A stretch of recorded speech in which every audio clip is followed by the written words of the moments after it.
Hello, today is August 6th, 2014. We're meeting today with Mr. Charles Campion at his home in Loveland, Colorado. My name is Brad Hoops. I'm the interviewer for the Northern Colorado Veterans History Project. Welcome, Charlie, and thanks for sitting down today to tell your story. Thanks for having me. Thanks for having me. Let's start out, if we could. Tell us a little bit about yourself, your date of birth, where you were born, a little bit about your family. Well, I was born 2 days before dirt in Eureka, Utah, in 1937. In a little mining town. Lived in Eureka and Dividend until I guess I was about 7. We moved to Colorado because I had hay fever and asthma so bad I couldn't live there any longer. And went to high school, graduated from South High at the bright old age of 16, thinking I could go in the military because my cousin came back from World War II in a Navy uniform, and from then on I knew I was going to be a squid. You know, there was just no two ways about it. And I think I was I'd have been about 6, 7 at the time. So, but anyway, then we came back here, and my folks and I lived here, and then I couldn't join the Navy until I was 17. I would have left on my 17th birthday to go to boot camp at Great Lakes. The problem being that was Labor Day, so I couldn't leave till the next day, which was the 7th. So I arrived at boot camp at the ripe old age of 17 in 1 day. Well, so now, at 17, you would have had to get your parents' permission to... Oh, yes. And they had no problem with you signing up? And I told them I was going to run away and go to the Merchant Marines if they didn't sign me. So, really no thought of... you knew once you got out of high school that military was the route you were going to take, or what? That was my route. Yeah, I had no idea of ever going to college.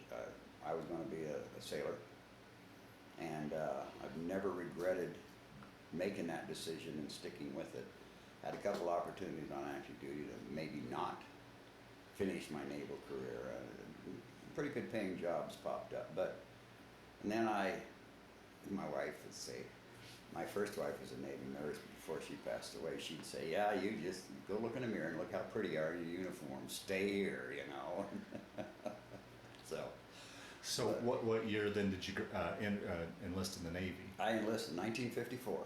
Oh, 54, okay. September 7th, 1954. Yeah. Okay. I was gone. Had all the paperwork done, I think, when I was 16 and a half. Really? Just counting the days, you know. Got turned down because I had hay fever and asthma, but I was able to get, of course that was Korea then, and all you really had to do was breathe good, so I was able to get a doctor's excuse. so I did my 20 years, loved every bit of it, would have stayed for 30, had my first wife. She passed away the day I went for my physical to stay in. Oh boy. Oh, wow. So I had 3 little boys, so I decided, well, you know, good Lord's gave me a sign, so we lived in Tacoma, Washington, and I moved back here, and then I met this dumb little Nebraska farm girl. Well, let's back up. Let's back up the story. We'll get to the dumb Nebraska farm girl. But let's say that too loud. Let's get back to, so you enlist and you took off for Great Lakes then? Is Went that to where Great Lakes. And how was that transition, both being away from home and the transition from civilian life into military life? Well, being away from home was really kind of a blessing. My father was an alcoholic, and if the world wasn't quite right, I'm the one that got the brunt of it. And in fact, until I actually retired, we never had any kind of rapport. But oh no, going to boot camp, I was excited. It's like, I couldn't wait. First airplane ride was out of Stapleton Airport with had a 4-story tower was the tower there, and as a 2-story building was the terminal in 54. Wow. Out in the boondocks in Aurora, you know. And now I look at the tents they built out there, and I'm thinking, you know, they made them out of tents so they can move them later. But anyway, I was just so excited to go to the military, I couldn't stand it. To me, there was no doubt in my mind I was going to be a sailor. No way. Standing in line, of course, back then, you know, you didn't have the protocol you do now with the recruits. You know, we're standing there buck naked, and this Marine comes by and he says, "You'd make a good Marine." And I'm looking at him and thinking, I'm 135 pounds. This guy's 9'4", you know. I'm thinking, yeah, right. I'm not going to be. I'm going to be a sailor. little knowing that I'd spent 13 of my 20 years with the Marine Corps as Wow. a corpsman, which Yeah. I dearly loved. We can get into that later too. if Yeah, you want. yeah. Oh, yeah. So that was it. Went to boot camp. Found out early on that if I sang in the Blue Jackets choir, which was the choir at boot camp, I didn't have to do mess duty. So guess what I did? I sang. I had a high tenor voice then, and then as I got older, I started wearing larger underwear, and my voice dropped. So, but anyway, no, I thoroughly have enjoyed. You know, even looking back to going to Korea and that, I can't really say there's any part that there's some I wouldn't want to do over, but would I do anything different? I really can't think I would. I just can't Oh, think I good. would. I was a gunner's mate for 4 years. First Now, four. was that by choice, or did you test it? No, How did you land in that? I was aboard ship and they needed a gunner's mate striker. And I was on mess duty aboard ship, an LSMR and the 412. And of course I thought it was the flagship of the Navy when I arrived in Colorado, you know. I was Now, for those that don't know what an LSMR is, explain what type of ship that landing is. ship medium rocket. That's the ones you see in World War II with all the rockets going up on the Okay. films. Uh-huh. That was an LSMR. Okay. Found out at the time it was probably one of the most dangerous ships to be on because the nose of those missile or rockets, I shouldn't say missiles, but the rockets were kind of like a Reynolds wrap. So you had to be very, very careful with them. Oh, man. And I found out that I made an extra $50 if I was a loader, so I became a loader, very careful loader. You know? And then from there I went to 2 LSTs. Well, I was as I say, I was a gunner's mate. And then I went from the LSMR to 2 LSTs, and I was gunner's mate strikers there, and I made 3rd class. So, did you go right from boot camp to ship? No Oh, additional yeah. training or No schooling? Okay. no training in between. Okay. I wanted to be a sailor. I didn't want to go to any schools. And back then, I don't know if I'd even been able to go through a school. I was so darn young. the chief at boot camp used to come by and he'd say to the guy, "You didn't shave. You didn't shave. You didn't." He'd look at me and say, "You didn't have to. You didn't shave." I mean, I was young. Yeah. And I see these kids today and I'm thinking, oh, they look so young. And then my wife reminds me, yeah, you were pretty young too. But I didn't think so. I do have a funny story to tell you. When I come back from boot camp, my mother and my folks, by this time had divorced. Coming back from boot camp, I was at my father's place and I met her downtown.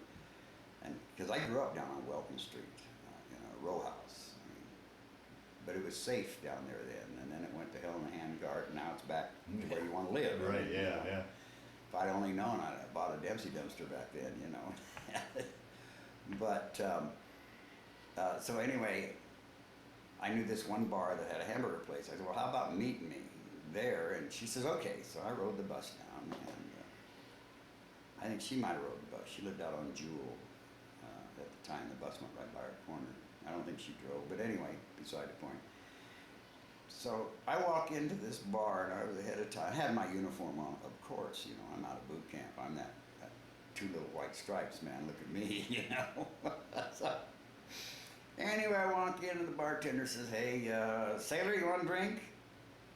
I said, "Sure." He said, "What, you want a beer?" I said, oh yeah, I'll have a beer. Because when I left here to go to boot camp, it was 21. You didn't drink unless you were 21. So he brought me a beer, and man, I drank that beer. He said, and I'm buying this for you. He says, because my son's in the Navy. And I thought, well, that's why I got the beer. So anyway, my mother comes in, and I'm drinking this beer, and I said, man, this uniform really makes me look old. That bartender offered me a beer when I walked through the door. No qualms, no nothing. She says, well, you got to remember too, son, most people don't go in the military until they're 18. And they did lower the drinking age from 21 to 18 while you were in boot camp. I thought, oh, you got all day and not told me that one, you know. But that was my first feeling big experience in the uniform. You don't feel too big when you're in boot camp, although I didn't mind boot camp. I enjoyed it. I enjoyed my military career immensely. Yeah. Now, how was that? Here's this boy from landlocked Colorado going to sea. How was that initially going to sea for you? Did you get your sea legs, or? Oh yeah, that little LSMR I was on bounced around like a cork, and there was two of us that were mess cooking, and the cooks got seasick.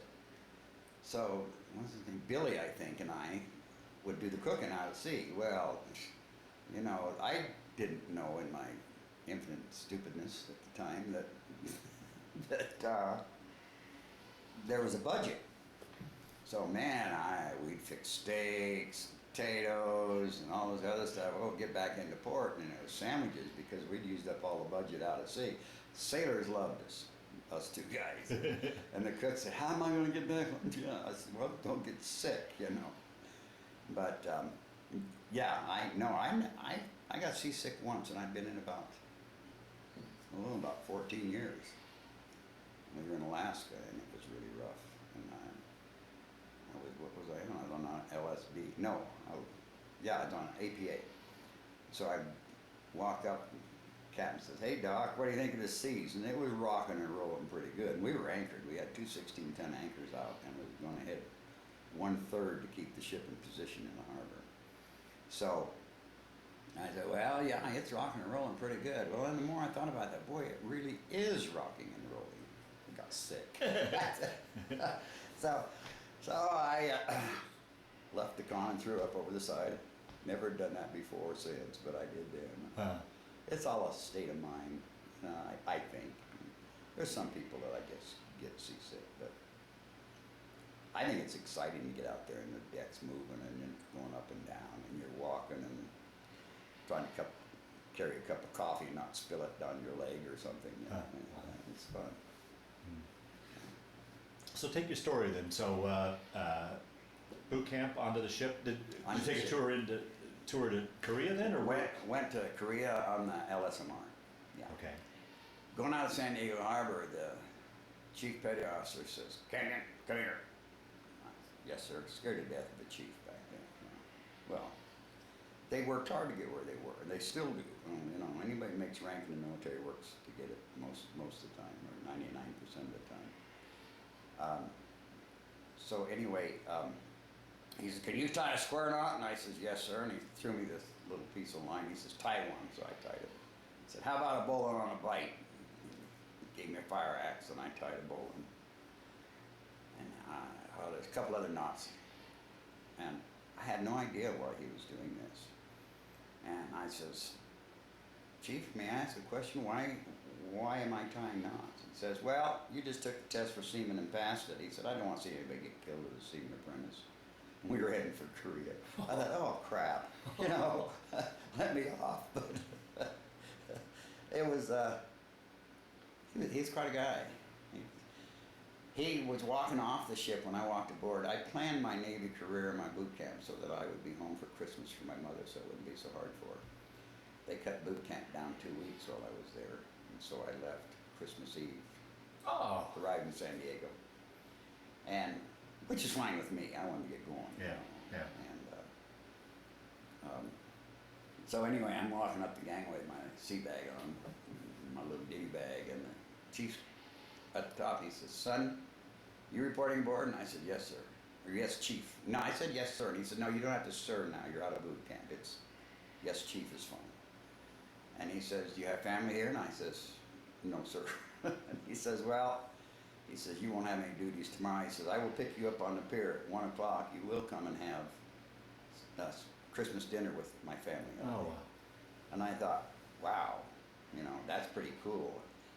I didn't know him or the family, but I thought, you know, he's a chief. If he told me to crawl on my hands and knees through glass, I'm going to be down there, you know. So ended up, they were my second family. His son was my age and had some real anger problems, and I didn't have anger problems.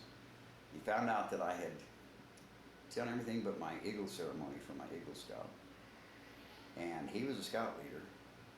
So I was probably one of the few guys, 'cause you have to do it before you're 18, probably one of the few guys on active duty in the military that got their Eagle Scout, because he made sure I got it in San Diego. So it was neat, but and I've had good friends all the way up, that different ranks, and you know, being in. And then after I was a gunner's mate, I made second class, and we're going to on the LST Summit County, 1146. We're going to San Diego, or to Korea in '58, and had a whole bunch of stuff down in the deck, you know, in the well deck of it. And so anyway, we're delivering supplies, and Chief Corpsman that was aboard, he says, you know, Charlie, he says, you're too damn smart to spend the rest of your time at sea. He said, why don't you become a corpsman? And I says, I don't know anything about medicine. He said, no, but he says, you care about people. And he says, that's important. Why don't you at least study these books? So I studied all the way from, on an LST, which is a long time, all the way from San Diego to Korea, Chinhae, Korea. And I got over that. Hey, this is pretty cool. He says, well, now you know that you're E5. He said, if you can take the test, pass it for E5, you can cross rank. I said, Chief, I haven't been to course school. I don't doubt if I could pass it for each in. You know, he said, yeah, let's give you the test for third class and see. So I did. I took the test for third class corpsman and passed it, which surprised me more than it did him, I think. And so I couldn't pass it for E5, obviously. So I get to course school, and I'm a rated third class petty officer going through course school. This had a lot of eyebrows raised, you know. Like, in what way? Well, because you're normally, you're either a seaman apprentice or a hospital apprentice or a hospitalman, which is an E3 or E2 or E3 going through. You don't go through as an E4 because you have to be a corpsman before you can take the tests normally. Oh. But this was just a different situation. So I had my third class on, went through course school in San Diego. And then I went aboard ships for a couple of years. And then I have to back up a bit. I was top in my class at course school, so I got my choice of duty stations. And I had been to Hawaii in 1955, and I thought that wouldn't be a bad place to be. So 59 was a good time to go back to Hawaii as far as I was concerned. So I asked for Hawaii, and so I went to Pearl Harbor. And I was stationed at Pearl Harbor at the shipyard dispensary first, where I met my first wife, who was a Navy nurse. And of course, back then, enlisted and officer, you didn't date, you barely spoke to each other, you know. I mean, she could have gotten so much trouble because we went out to eat one night, you know. Somebody wanted to raise Cain about it, but we went down Waikiki, so they wouldn't have known anyway. We ended up getting married, and we were married 13 years, and then she passed away very suddenly, and, as I told you earlier. So, and then, but then I went from Hawaii, beautiful Hawaii. I was there for about 5 months, somewhere in there, and I got orders. Well, she got orders to Bangor, Maine, and she was a full lieutenant, Navy, and she says, Charlie will love it up there because he likes to fish. Oh, well, he's not going with you. And she says, well, you know what? She says, I've fulfilled my obligation to the military, because she'd been in 10 years and they'd sent her to school. She says, I think I'll just retire.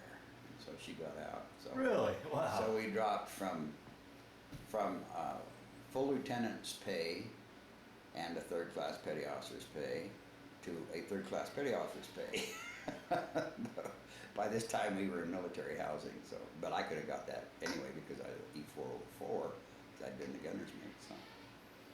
So then left beautiful Hawaii, got our car in San Francisco, came to Colorado, visited, arrived at my new duty station in Butte, Montana. Blinding snowstorm, Thanksgiving Day. Couldn't find a place to rent. There was nothing to rent up there. Ended up buying a trailer house, which 10 by 50, that was a big dude back then. 2 bedroom, you know. And we knew at that point we couldn't have any children, so we decided we were going to adopt. So we our first 3 boys were adopted. The oldest one's now 51 in Texas. I try to forget he lives in Texas because that's really a black mark on the Colorado kids. You know?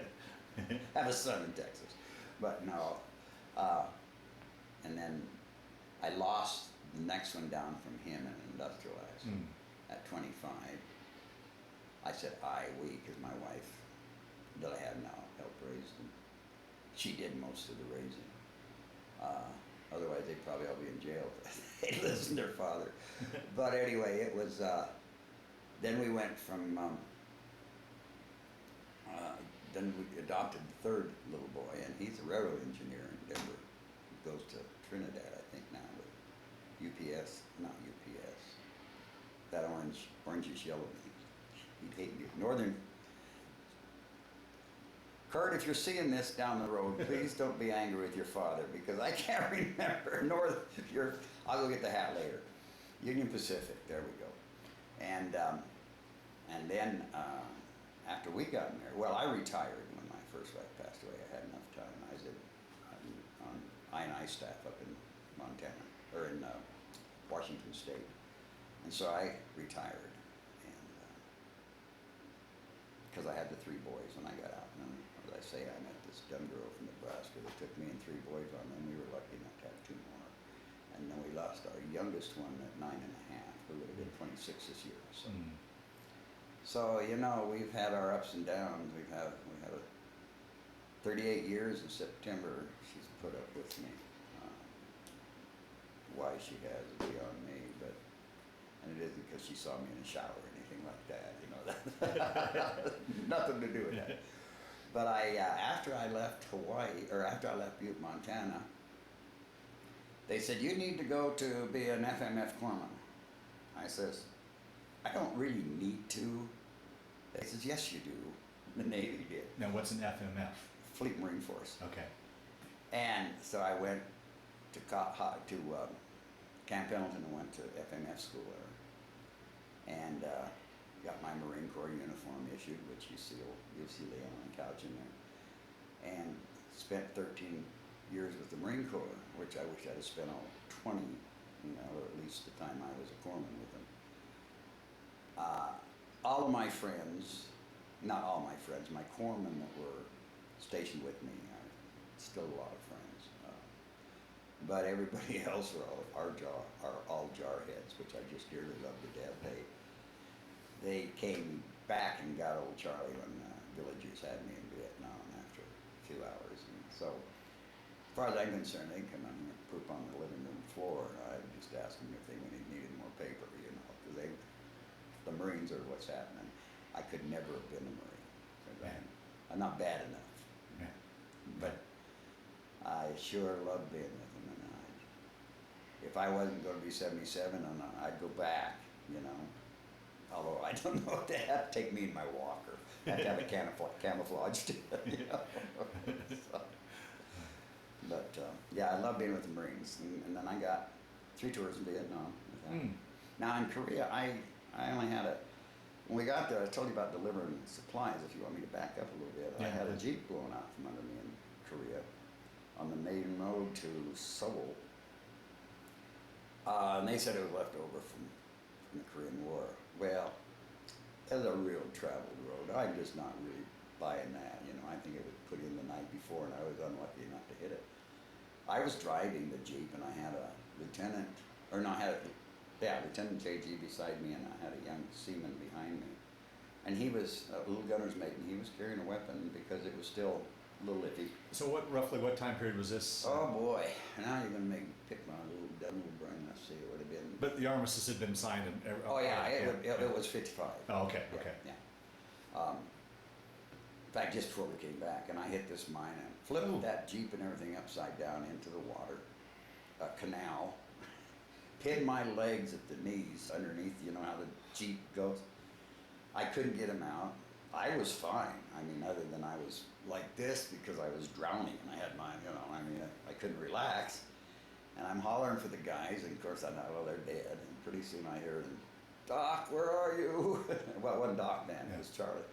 where are you? And I said, I'm in the canal. So the lieutenant and the young kid, I can't remember, Davis, I think, jumped down into the canal, lifted the Jeep enough that I could get my legs out. Now they were pretty well cut up and scratched and road rash and that, because they slid down the road. I don't know if they ever rescued the Jeep, but it may still be upside down in this canal, in Korea. But so, and that was interesting, because I thought, oh, if this is what war's like, I don't want any part of this crap, So, and then I went with the Marine Corps, and as I say, they trained me very well on field medicine and all that other stuff. And I was second class when I arrived Okinawa first, and I had my cruise book, and 64 and 65 was Okinawa, Japan, and Vietnam. We had that whole time in there. And then I went with Charlie Company, 1st Battalion, 3rd Marine Corps. Captain Pete, who was our commanding officer, who was tremendous. 90% of us wouldn't have gotten back if it hadn't been for Captain Pete. I mean, he was that good. And I was a senior corpsman, and went to Vietnam, just did our thing. I got malaria the first time over there, and they sent me back with 106 temperature to Okinawa, and I got pretty well cleared up and was feeling pretty good. By this time I weighed about 130, 35 pounds at that point. Of course, I'd lost quite a bit in that 140-degree heat, and 200 humidity, as we always said. But so we had I had a good time over there. I have friendships that I'll take to the grave with me, and still. And I know that if I need something, or if they need something, and we talk all the time, all I have to do is pick up the phone and say, hey, 6 of them flew out here and surprised me from all over the United States for my 70th wedding anniversary. Wow. Wedding anniversary, 70th birthday. I didn't know they were coming, my wife did. So I'm standing out here and I see 3 black Chevy rental cars, all black, coming up the driveway with their headlights on. Oh, crap, the CIA's after me or something. What are you going to think? And here was my guys, came out. Oh, Of course, they stepped out of the car, and I'm blubbering like a 2-year-old. And we had about 200 people here, and everybody knew it but me, rats. And so they were all blubbering too, and we just had a wonderful time. Just, but that's how close we are. We're getting together in Tennessee in September. Charlie Company, we stay real close. Charlie Company does. Italians, our 50th anniversary going into Vietnam is next year. wow. And yeah, and I'm thinking I was 28 when I went in there. Lord have mercy, give me a break. And my kids, some of my kids were 17. In fact, I talk quite frequently to a kid that's having a real hard time remembering. He doesn't want to remember, but he does want to remember, if that makes any sense. Yeah, right. And so I'm still their doc, and I still get called. I've even gotten called, Doc, how do you get rid of bed bugs? My daughter came back with bed bugs. So, or they'll call and they say, Doc, I got this going on, and they'll explain what's wrong with them, and I says, have you been to see a doctor? Well, no, I thought I'd call you first, because you'd know what's going on. Come on, guys, you're in Wisconsin, I'm in Colorado. It's I don't have x-ray vision. I can't go that fast or that far, so. But I'm honored that they still feel that they want to get a hold of me, and we want to be together. Yeah. And it's fun. And one of my Marines lives in Denver, and we're real close. And his wife has had a couple strokes, and she was really, after she'd had a brilliant woman, she just didn't feel right being around people, because she's a little slow talking, brain's brilliant, but. So we spend a lot of time with them, and she loves to go to Black Hawk. So we go up to Black Hawk, spend a day, and I take along my $20, and then I get the other 80 or 90 from my wife. No, I'm just joking. She does finance me once in a while. But, and then one of my Marines lives in Pueblo, and then one of my corpsmen lives in South Fork. I've got one that lives in Wyoming. I've got one in Texas. So, they're all over. I could travel all over the country, never had to get a motel room. Yeah, wonderful. Yeah, wow. And but it's fun. But as I say, then we were out on patrol one time. We got in one HE-double-Q of a firefight, and I was well, we got through the firefight and we're walking down between, I don't know if you know what elephant, what is it called, elephant grass? Yeah, big, tall, right, yeah. 900-foot tall stuff that cuts you. That's what it felt like anyway. And next thing I know, I've got a hand over my mouth and I'm jerked off the trail. And I thought, well, I'm dead. You know, I mean, what else are you going to say? Yeah. But we were walking so far apart in that elephant grass, none of the Marines knew I was gone until we got through that field. Jeez. So I'm drug into this little hut in some little province with a bag over my head, stinky bag too. I think it'd been hauling manure or something. Oh Lord, I'll never forget that smell. And I'm on my knees and I'm thinking, well, you know, God, I hope I'm ready. I hope I've been good enough to come up and not go down. And next thing I know, I get a rifle butt in the back, and then perfect English, this guy says, don't try to, the four-letter word, F with me. This is going to be, I don't want my kids to know I cuss. Because I was educated at UCLA. And I thought, oh boy. So off comes the bag, and there's a guy laying there, a body, basically. He was dead, although his heart was still beating. And the guy indicated, as long as he's alive, you're alive. I mean, it was not any, you know. And he left, thank God, because he was a smart one of the group. And he left me with 3 men, villagers, and 1 woman. And they had my 45, and they had... So you, as a corpsman, you carried a weapon? I carried a 45. Oh, okay. Oh, yes. I couldn't hit the inside of this room with it before I went with the Marines, but it turned out to be a pretty good shot. The Marines worked it over for me, so you pull the trigger once, you fired off 6 shots pretty quick because they filed a sear or something. I was never a small arms person. But anyway, and they're holding that. They had that on the table, and they had 3 rifles on me. So I tell them what I was doing, even though I don't think any of them spoke English. And I certainly didn't speak enough Vietnamese to, you know, other than Chow Bong, which is good morning, and that's about it. And so I'm working on this. First thing I thought, well, if this guy's this important, you know, he's going to die anyway. So I covered him up with a big bandage, you know, a big gut bandage, as we called them. They were wraparound bandages.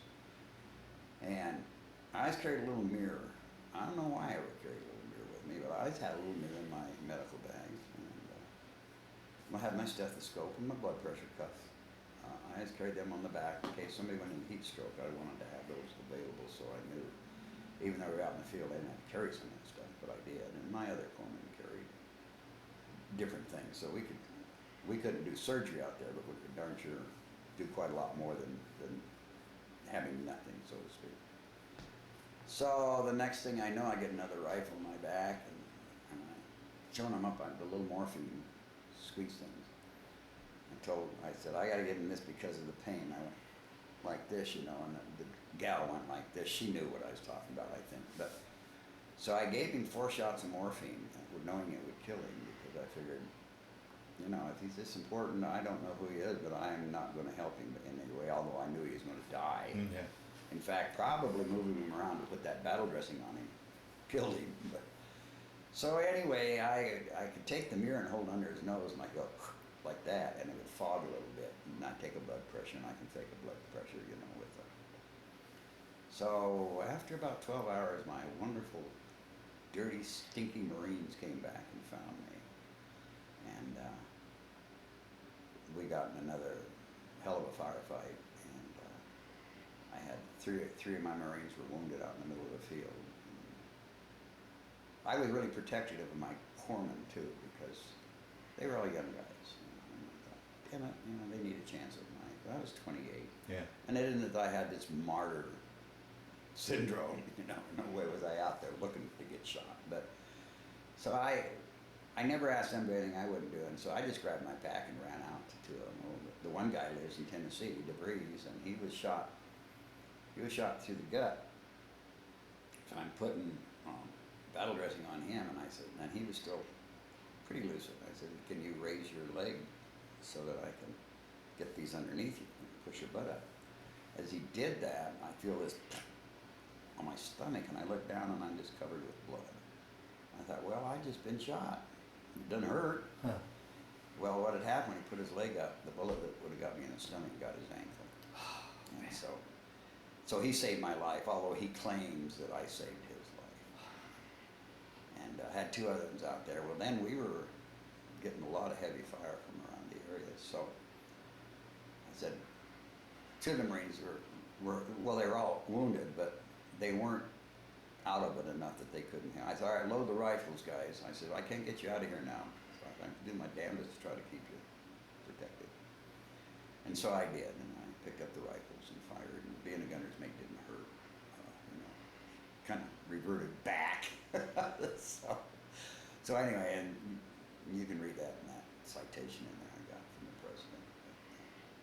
The Silver Star? The Silver Star, yeah. Wow. I got that in there. And which I didn't do anything more than I was trained to do. You know, that's Marine says, well, Doc, we're putting you in for the Navy Cross. Well, they put me in for a Bronze Star once, and I refused it. I said, this is bullshit. I'm doing my job. You know, I don't want it. I don't need it. You know, give me another rank. I'll take that. You know? Well, that went a long way. But anyway, then they put me in. They said, we're putting you in for the Navy Cross. And I said, bullshit. I'm not going to accept it. So then I left the Marines and went back to the Navy. Now they counted, only our government and their infinite wisdom. I love them to death, but God have mercy. There's some of those $3 an hour clerks that don't have their head and their butt wired together, right? So I went back to the Navy because and I had to go back to sea, which was fine. I went aboard an aircraft carrier, which wasn't much sea duty. I mean, it was like floating city, as you know. And but they counted my time in Vietnam as shore duty. So I had to do sea duty. I said, now just a minute here. You know, of all the places I'd have gone on vacation, it sure as hell wouldn't have been in Vietnam, you know.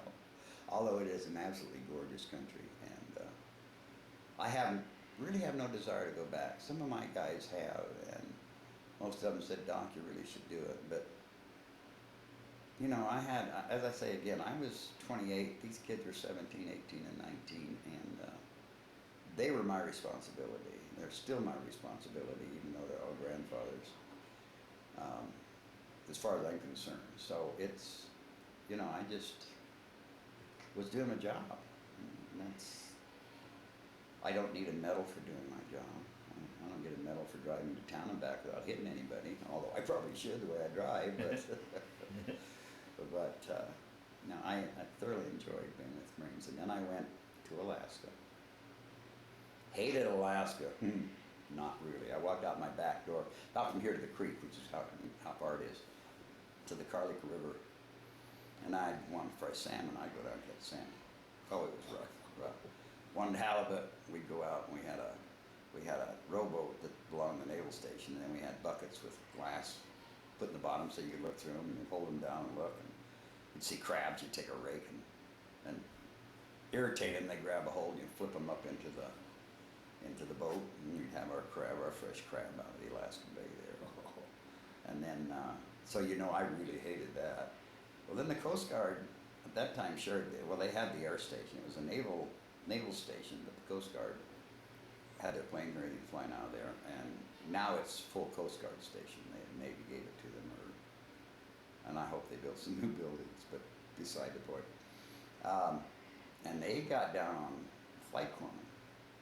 So I get a call one time from the Admiral, and he says, Doc, he says, I need to have you think about something. And I says, what's that? He said, do you have any corpsmen over there that would do sea air rescue with the Coast Guard for about a month or so?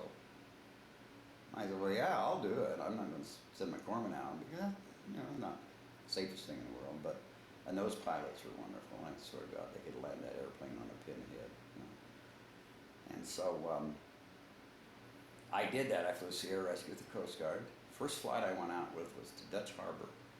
We had a Russian sailor, young kid, had cut his arm in some gears and got it all mangled.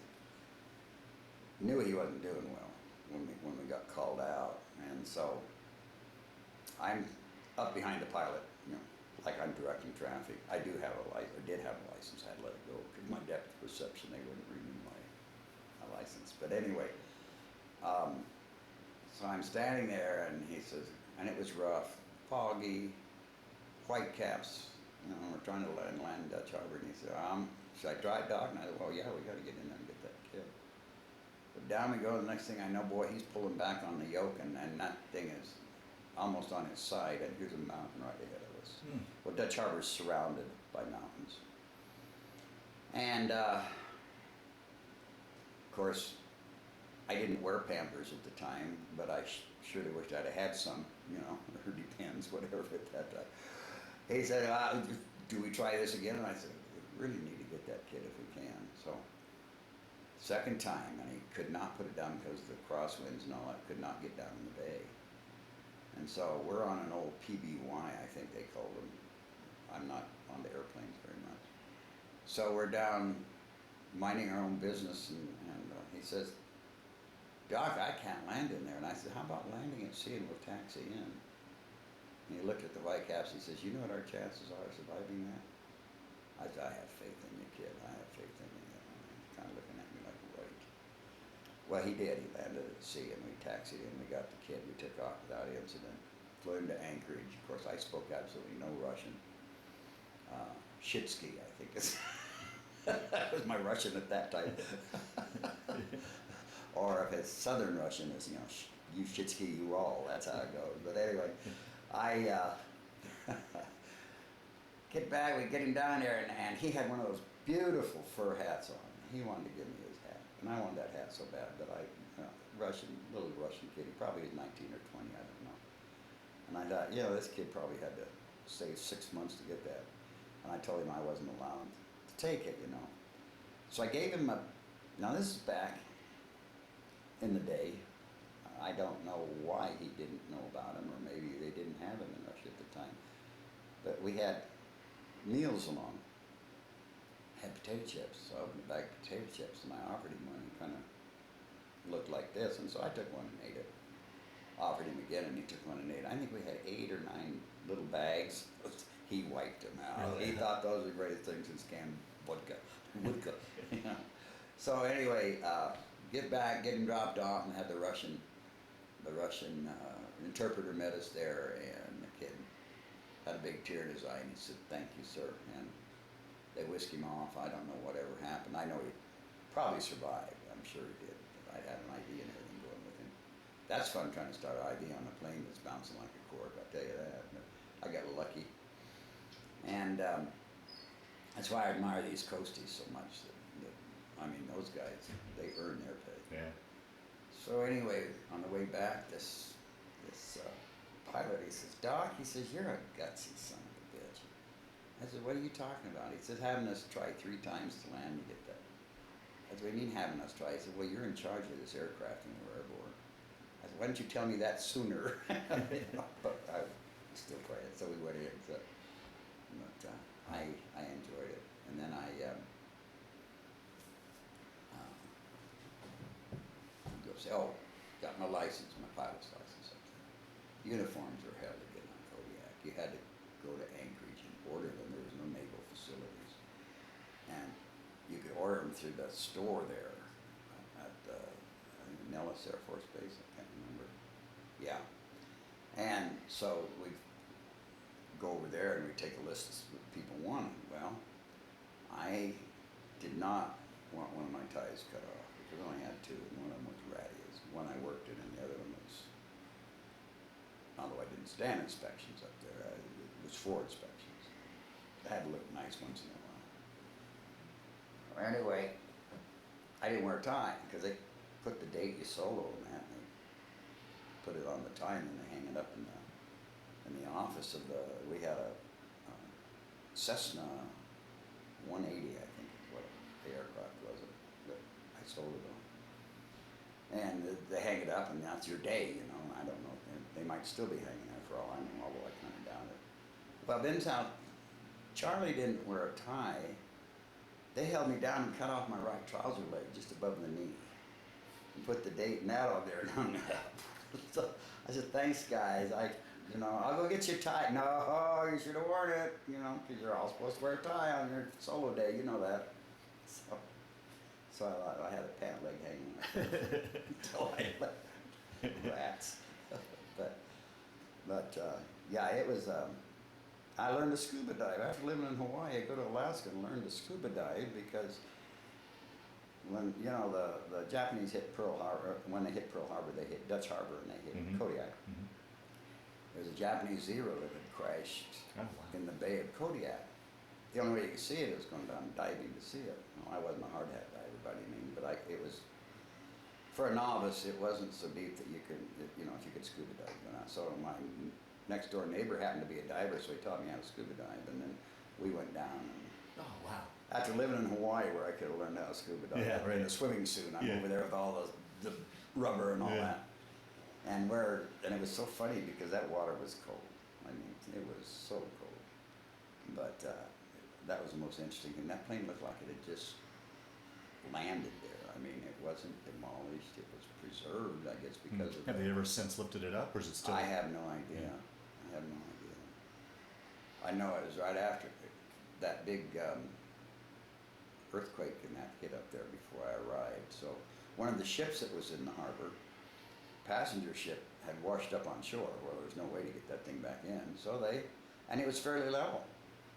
So I don't know whether they had to level it or do anything anyway, but it was upright, and they made sure they stabilized. And that's one of the nicest hotels in Kodiak. Oh, really? At least it was when I was there. You know? I don't know what it is now. Huh. My wife always wants to go back and see that, and I wouldn't mind going back to Kodiak. It was pretty neat. Now, when you were up there, was the family up there with you, or was that a When I came back from Vietnam, I didn't know I had priority because I'd been in a war zone. So I go up there and I wanted government. Well, you're on the waiting list 6 months. I thought, I'm not going to be away from my family 6 months. So at that point, we had the little baby, my little engineer, who's 6'2" now, and he was just a little stinker pot, and the two other boys, the two older boys. And so I went out and bought a little 8 by 30 trailer house, put 5 people in.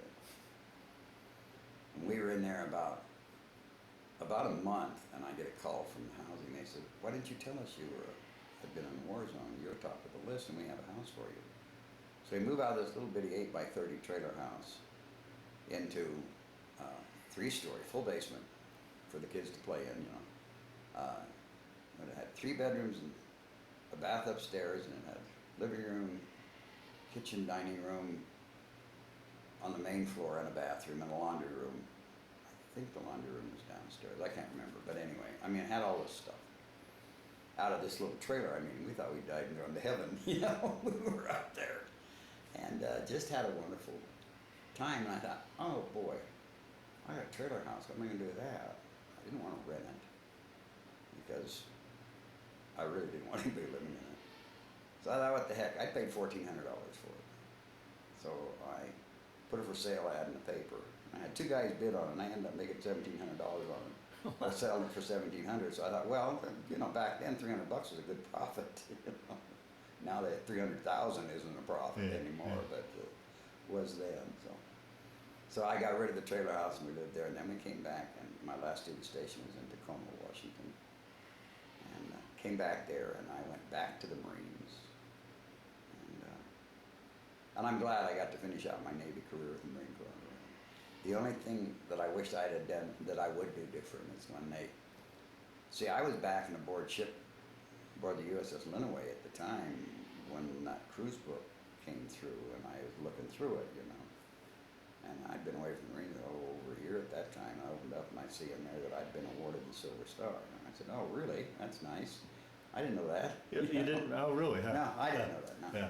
And so I called the first lieutenant down, who we did not get along very well, but because I was pretty stubborn and I ran that medical department and he ran the ship, and we bumped heads a lot. But beside the point, and our doctor was a commander, and he used to laugh. He said, "Charlie, you know," he says, "I don't know why he doesn't just knock you out sometimes." I said, "Because he's afraid of me. He's afraid he might need me someday, and I will come after him."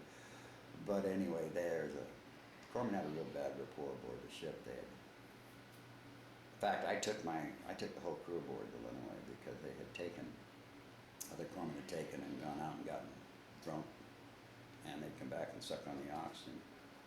And they needed oxygen one day and they didn't have any, and the sailor died. Well, the rest of the crew did not like corpsmen.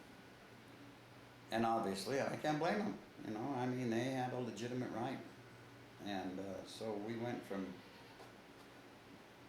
and I told the corpsmen, you know, the corpsmen always think they have head of the line privileges because they have to get that. Well, we had enough corpsmen and we had a long enough chow hour that they didn't have to go head of the line. So I told the corpsmen, I said, you stand in line like everybody else. You don't go to the head of the line unless you're getting food for a patient that we have. And we had a,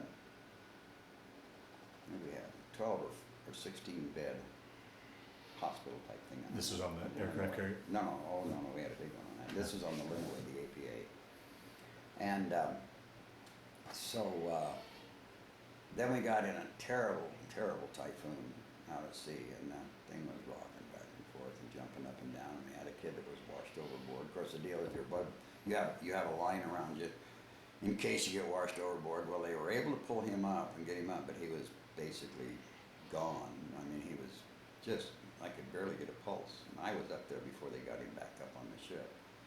And they said, we'll take him to sick bay. I said, no, we won't. We'll take him right here. And I worked on him in the chow hall because I didn't want to take a chance and wait any longer. And it wasn't that far, but I just didn't, you know. So I worked on him. Of course, half the crew standing around watching, and I had the corpsmen were bringing oxygen and got an IV going, and had a doctor aboard at that time, and he was a young doctor. He probably turned out to be one hell of a good doctor, but he was useless at this point because he, and I'll back up on that story.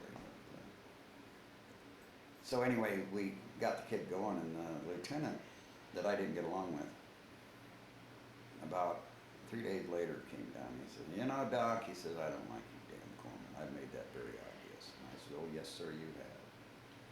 And he said, but I'm going to tell you this right now. He says, you guys showed me you know what you're doing up there. He says, you're not the group we had before. It made me feel so good. Yeah. Yes, you know, we got back some respect. Yeah. Well, we got a lot of respect until they decided to present that Silver Star, and the captain wanted to present it aboard ship. He had a Silver Star from World War II. Or no, from Korea. And he wanted to present it to me, and I said, yeah, that's okay. I thought he'd just hand it to me.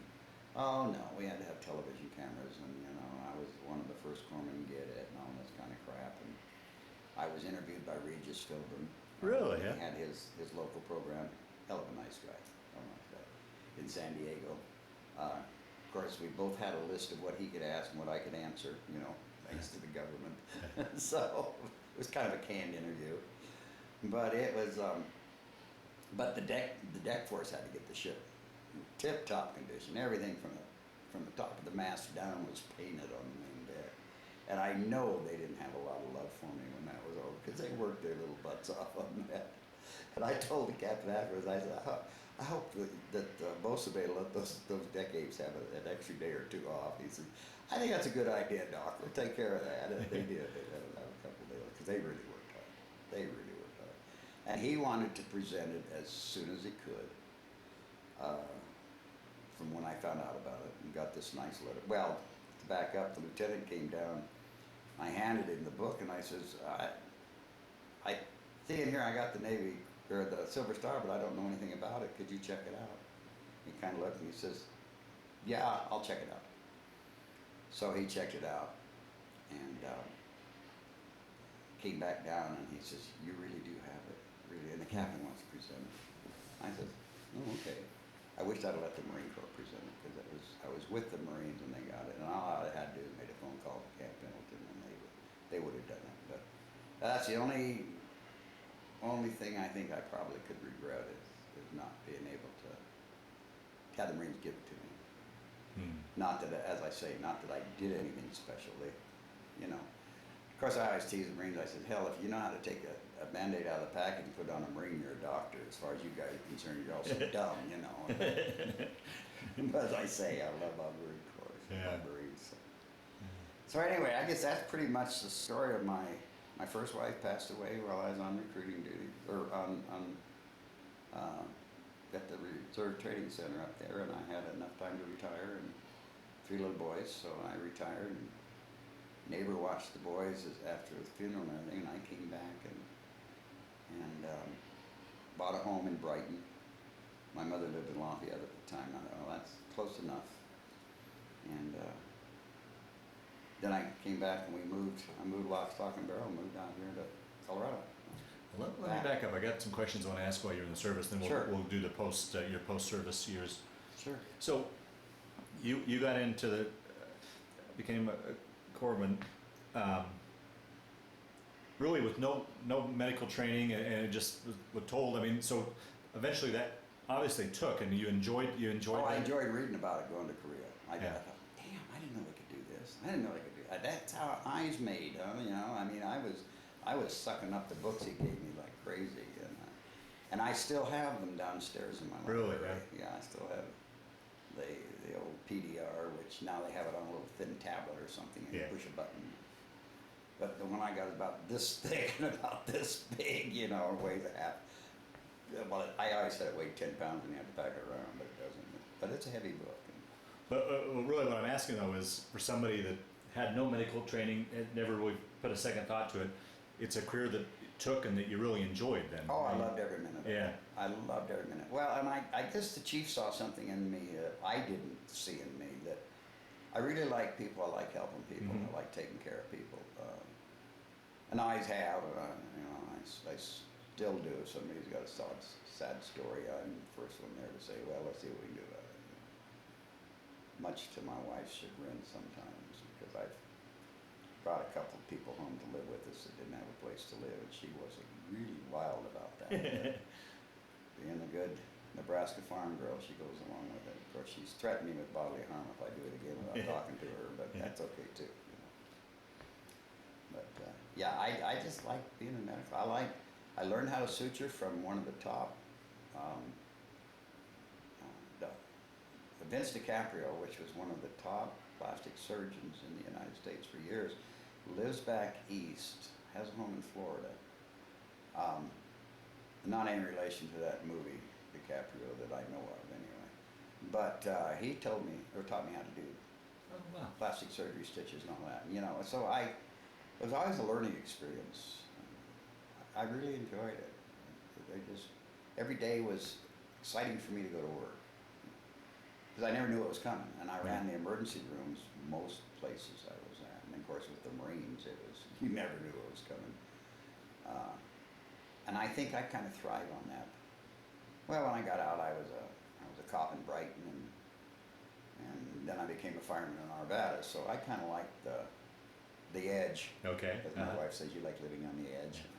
Well, let's talk a little bit about the edge. To me, I can't think that you can't get any more closer to the edge than being in combat. I mean, in war, and just how, to me, it's such an unnatural state.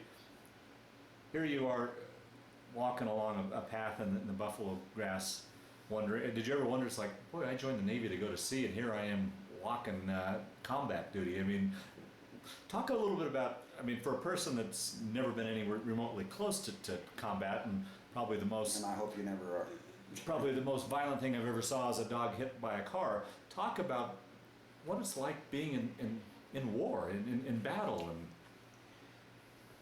it's difficult. It's very difficult. One of the hardest things I had to, and I made sure all my Marines knew first aid. And they used to get so mad at me, Doc, we have you guys. I said, hey, what if it's me that needs it? And as it turned out, down the road, I was the one that did need it, and my Marines took care of me, and that's another story. But man, we'll want to get that story. Get into that one. But I think one of the hardest things I had to really teach in the war zone was to tell my kids, as I call my Marines, that if there's a 14-year-old coming up a hill with a rifle shooting at you, you got to shoot him. A 14-year-old will kill you as quick as a 40-year-old. And that goes against all the things that we were raised with. That doesn't happen in the United States. Right. You know, you just don't go out and shoot people. And we even captured some kids over there, young kids, and I'd say they were teens. Well, they were teens that thought they were fighting the French. They didn't know we were Americans. They didn't even know what America was. you know. So, but yeah, it's. I guess one of the things about being a corpsman is you have that what we call the God syndrome. You think you can save everybody. Obviously, you can't. You try your damnedest, but you just can't. And Are you able to put that behind you when you can't? I mean, or does that stay with you? Oh, we were in camp, and we had outposts, and the Marines were out. There's 3 of them out there. Well, back up to this one Marine told me, Corporal Manning, he says, Doc, he says, I don't know you, but I'm going to tell you right off. He said, I do not like corpsmen, period. And I says, oh, can I ask why? He says, yeah. Corpsman was supposed to take care of my brother, who was a Marine or something, and I don't know if he chickened out, if he didn't go, or what, but anyway, the brother died. This Marine did not like corpsmen, and I could well understand. I told him, I said, I understand that, but I said, I'm going to do my damnedest to change your mind on that. About 6 months, I guess, he came out and he put his arm around me. In fact, I have a picture of him with his arm around me like this. And he put it, because I lost so much weight with the malaria and that, I had a tag on. He said, we can send you back with the other bodies, you know, and he's laughing. But, and he come up and he said, Doc, you're right. He says, all corpsmen aren't alike. And he says, you guys here are awesome. Well, I had 2 rules that I told the corpsmen when they came and reported it over there. I said, keep your ass down and your mouth shut. Do as you're told, you'll be fine. And I had to ask my kid down in South Fork what I told him, because I didn't remember. And he told me that, and he said, I always remembered that, Charlie. You know, I always remembered that. He said, that even helped me after I got out of the Navy. So, said not that keeping the ass down so much, but keeping my mouth shut didn't hurt. So, but you work. This kid come up and said, Doc, you know, and a couple weeks after that, he was out. They were out on this outpost. We had those damn monkeys over there, which were fun to watch, except they were very destructive.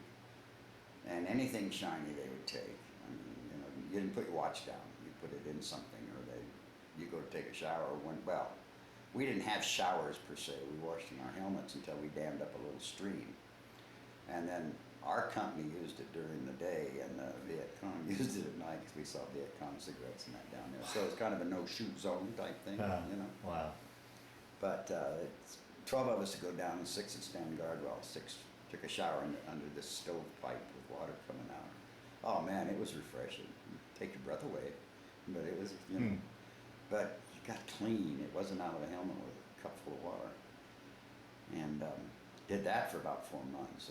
But anyway, I regress. Out there, and they had the phone line stretched out, and it was one of the hand-powered phones with batteries, and the monkeys kept pulling the cord. So they wrapped it around, I might lose it here, so I apologize. Okay. They wrapped it around a box of grenades, keep the monkeys from pulling it. Now, we had lightning and thunderstorms over there all the time, in the evenings. Crack of thunder or a bolt of lightning came down and hit the cord and went across, blew up the grenades, and killed 2 right off, as near as we could tell. But the other boy kept manning, the one that talked to me. This is my recurring nightmare, one of them, but this is the worst. Kept saying, Doc, come help me. Doc, Doc, come help me. And the Marines physically held me until they could get some people with guns. He said, we don't know if that's really them out there, because the Vietnamese did that. They were not dumb people. Yeah. You know? They were not stupid people to fight. I mean, they were very sophisticated in making their bombs and that. It was amazing what they used. So, and then when I got out there, of course, he was gone, and I just often, well, all the time, wondered if I had gotten to him sooner, if I could have saved him. I don't know if I could have. He had the kind of wounds that, that was one of those that I could do so much, and the rest was in God's hand. The other 2 there was no hope for either one of them. They were probably killed pretty much instantly with their wounds. But so I felt like I let this kid down all the way around. I hope someday, if we're both in the same spot, I'm sure he's in heaven. He was a good kid. That I can explain to him it wasn't on purpose. Yeah. I didn't get out there. Yeah. And the Marines, as I say, they held me down. And, I mean, I was fighting. When I heard the explosion, I grabbed first thing I did is grab my first aid kit, and away I went. And my eyes grabbed my water bag. I had them hooked together, and I grabbed my belt with my pistol because I had 3 canteens on there. And 2 of them were water, and 1 of them was scotch. Well, you never know if you're going to get snake bit over there. You got to have a little bit of snake bit medicine, as I used to call it. Well, I just carried that in the back. The Marines knew it, and once in a while, one of the Marines would come up and, "Doc, can I have a little sip of your scotch?" Sure, and they never abused it. And nobody got drunk. 99% of the times we went out, I never used. I never opened it, never pulled it around, but it was there. It was a pacifier, knowing it was there, I guess. Yeah. So I went into heat stroke. Well, in fact, the day I got Silver Star, I was in heat stroke, and I was trying my damnedest to keep on my feet because we had a lot of wounded, and finally the body said enough's enough, and I went down, and the Marines come over, and they knew exactly what it was because I had taught them what to look for. Mm-hmm. So here they are, pouring canteens of water over me. Well, the belt had twisted. Oh. Scotch in the eyes does not feel good. But, I kept going, guys, that's right, Doc, we'll take care of you, I said, that's Scotch. By then it was gone, of course. So, but then they air-evac'd me out of there, and that irritated me because then that left my group of corpsmen short, but we air-evac'd about 14 that day out, 2 that had been wounded. DeVries being one of them that I said that was shot twice. And damnedest thing, I cannot remember the other 2 boys' names. Now I can go through my book and look at their pictures, and it'll be just like that. But DeVries and I were very close. And then I called him. Hadn't talked to him since we came out of Vietnam, and I called him, found his number through another Marine, and he answered, and I says, "Is this DeVries that was in the Marine Corps?" He said, "Yes." And I'm sure he had, I showed up on his call waiting call waiting thing, but I don't think he put 2 and 2 together. I was Doc. I don't think half of them knew my last name. Yeah. It didn't make any difference. Yeah. So anyway, I said, "Well, this is Doc Campion," and he started crying. And he started to holler, "This is the guy that saved my life." Well, the truth be known, he saved my life because his ankles when he took the bullet, not my stomach. Wow. I didn't have a lot of stomach, like I do not hit either, But so we're very, as I say, we're very, very close, and I have a family there that, the nice thing is that we don't give a damn what you do, if you got money, if you don't have money. There's never anybody saying, "Well, I have a newer car than you." This doesn't happen. And as I say, if anybody in Charlie Company needs help, all I have to do is pick up the phone and call somebody, and there'll be people there. When Captain Pete passed away in California, I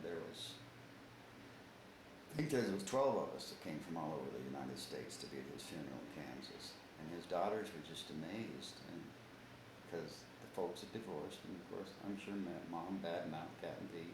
I'm sure he had PTSD, and he was hell to live with. Yeah. And they were just amazed that we would come back from all over to have this ceremony at his gravesite. And they had cookies and stuff there, and they wanted to hear about their father. So we spent about 6 hours after the funeral.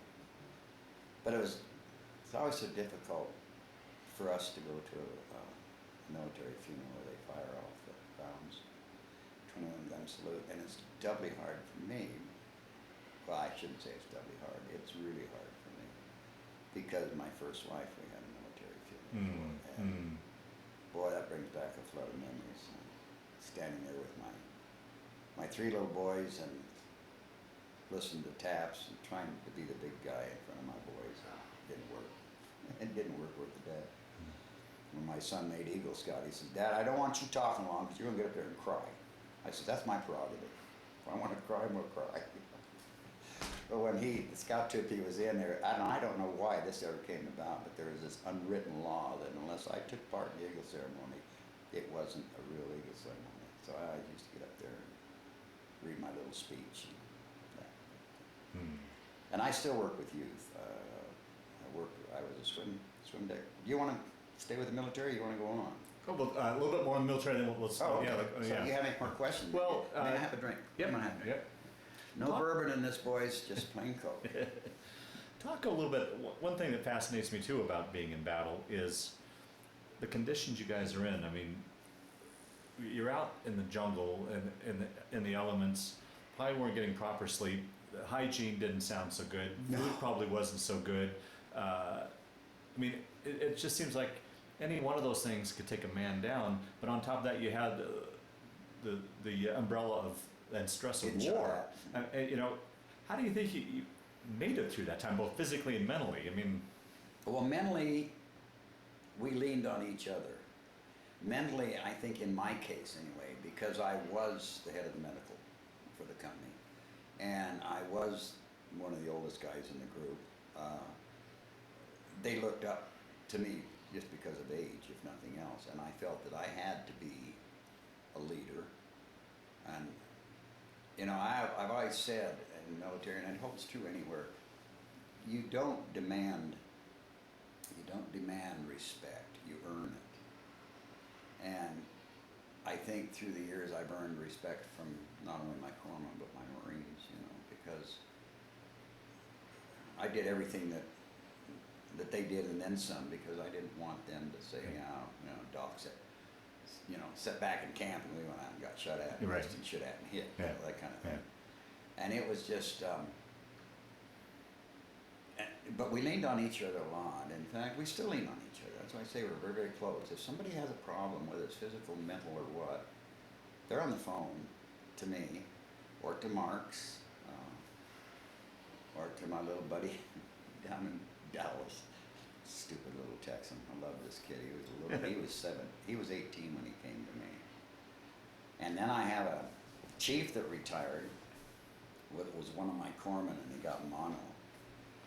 And we were still in Okinawa, and I had it took 6 Marines and myself to restrain him enough to get him in the ambulance because he was not going to hospital. And then I had the unpleasant duty of going down and telling him he could not come back to the company because he wasn't physically fit. And he used words that I don't think I even knew some of them at that point to describe my me. But he retired as a Chief E9 out of the Navy, hospital corpsman. He was the base chief, not just the hospital chief, but he was the chief of the base. He was it. His wife is a retired chief. They live in Florida. And Thornhill called me. In fact, he's the one that sent me this shirt, this FMF shirt. And I don't know if you've seen the back of it. It says FMF, First to Fight, Fleet Marine Force. And so anyway, and he told me, he said, "You know, you saved my life." He said, "Oh, I hated your guts." And I said, "You were such a pansy. I didn't want you in the company anyway." Well, he was a hell of a good corpsman, obviously. You don't make E9 and make chief of a base without being pretty damn good. So, but I saw a lot of blood and guts. When I went back, see, I left, and the company left, and I was sent back. I had some training on mass casualties, and we were expecting low-yield nuclear bombs over there. Really? Yeah, I don't think a lot of people knew that, Wow. but I knew that because my training was in mass casualties, and they had briefed me on that. I said, "Don't tell me that, just let me learn. I don't want to know that stuff." But so I got to go back again, and with the Marines, which I thank God I was with the Marines. I wouldn't have wanted to been with anybody else. But and then I went back the third time over there. Now, were you at all 3 tours with the same company? No. Okay. No. Third time I was with the battalion aid station. And they said, well, you're gonna have to stay in here, you're not gonna go out in the field. And I said, probably a number of words, and ended up with bullshit. And they said, Charlie, you've done enough out there, you don't need to go out. And I said, there's a Marine out there that needs me somewhere, I know. Well, they wouldn't let me go out, they made me stay in. And as it turned out, Dr. Banghart and I stood for almost 9 hours doing autopsies on our guys and Vietnamese guys, straight. I ungloved my left hand because I'm right-handed, and I ate a ham and cheese sandwich. Couldn't quit, we had bodies to take care of, they had to be shipped out. And I look back at that, and I think my mental attitude at that point was, it's a job. It's like working on a car. You work on a car and in this case, doing an autopsy. And I could do 90% of the autopsy by myself, but then he was there doing another table at the same time. And if I had a question about something, he'd come over and look, and most of the time we concurred. Sometimes I'd say, looks like no, Charlie, this isn't what did it, this is what did it. And so it was a learning experience at the same time, not that I ever wanted to be a mortician. I mean, that to me is a dead-end field. Oh, that was a little fun, I'm sorry. Didn't mean to say that. But anyway, we leaned on each other a lot. We still, as I say, we still do. I had one corpsman report aboard over there. I had wonderful corpsmen work for me, and I worked with all the time I was in the military. I demanded that they do a good job, but I demanded it silently. They knew what my standards were, and God have mercy if they didn't follow them. I mean, that's basically what I've been told a number of times. So one corpsman came, and he was from, I think he was from Alabama. We were in Vietnam, and he came up, and he flat looked me in the eye, and he told me, he says, Charlie, I don't think I can't work on nigger. I said, excuse me? I says, first of all, I don't ever want to hear that word out of your mouth again. That has always incensed me. Here comes my puppies. Come on, you guys can come out. Come on, you're not allergic to dogs, are you? That's Duke and Beachy, my little corgi kids. Go with Mom. So anyway, and I said, I'm going to tell you this right now. If you have a wounded Marine and he's black and you're not taking care of him, I said, there'll be a wounded corpsman beside you because I will personally shoot you. Well, we got in a firefight. The first guy and it was about a week later, the first guy that got wounded happened to be a black PFC. And, VG, go lay down. That's enough. Go. You're messing this up. She's got to be loved. She's got to be against everything. So anyway, honey, you got to get them out of here. They're moving the camera all around. They want loved. I know. Go with Mom, BG. Here, babies. Come on. There we go again. Come on. They're such good dogs with their dads. The little girl is mine. Got her for my 70th birthday, so she's going to be 7. And I'm hoping she outlives me because I don't want to lose another dog. That's terrible, but Yeah. I regress. So he comes up after the firefight and he walks into my tent. And the kid was probably 20, 21 years old, raised down south. Very prejudiced up to that point. I mean, he didn't have to say he was prejudiced. Didn't take any brains to know that that's how he'd been raised. Yeah. And he came from a family that was fairly well-to-do to boot, so they probably had black help. Mm-hmm. And he came up afterwards, and he was crying like he was 2 years old. And I says, Billy, what's wrong? And he says, Charlie, he says, you were right. Because I told him, I said, you cut that black skin and they bleed the same color you and I do. And he said, you were right. He says, I can't remember that. And that's Corporal PFC, what it was. Got one, it doesn't make any difference. But he says, I ran over there and his blood was the same color as mine. And he says, I knew that because I had cut my hand. And he says, our blood intermingled. He said, I don't feel a bit bad about that. And he'd just crying and crying. So, but there again, at my age, I was over there, I was the, not only the senior corpsman, but for the Marines, they could tell me stuff that they knew that they couldn't possibly tell another Marine or something. You know, I was their mother, their father, their father Right, professor, right. sometimes their nursemaid. And guys, I really was sometimes. And that probably has to add, as I was saying earlier, another layer of pressure. To, Oh, yeah. To just being, yeah. Yeah, it was, because I told you before we started this interview that I would do it all over again. Yeah, yeah. There would never be, the only change I would make is I'd have the Marines present that Silver Star, and that's the only thing I can think of. I wouldn't say I don't want to go here because I know I'm going to be in combat. I don't want to go there because I know I'm going to get a Jeep blown out from me. Knowing even if I knew what was ahead, I think I would do everything the same. Yeah. And my philosophy was, you know, all you can do is the best you can. And if you do the best you can, that's all you can do. But don't do it half-assed. You've got to do it all the way. And that's still my philosophy to a point, except I'm getting older now and I say, oh yeah, the grass needs cut, but it'll be there tomorrow, you know. And when I was much younger, I'd say, I'll go cut the grass, and I'd be out in this 100-degree heat cutting it, you know, but not anymore. I can't do that. So. But that, I guess that was the philosophy I had in the military. I always tried to be the best job I could. And when I became a physician's assistant for the Navy, my problem was I took all my work home. So I think, did I treat this one right? Did I give him the right medicine? I give this the right medicine?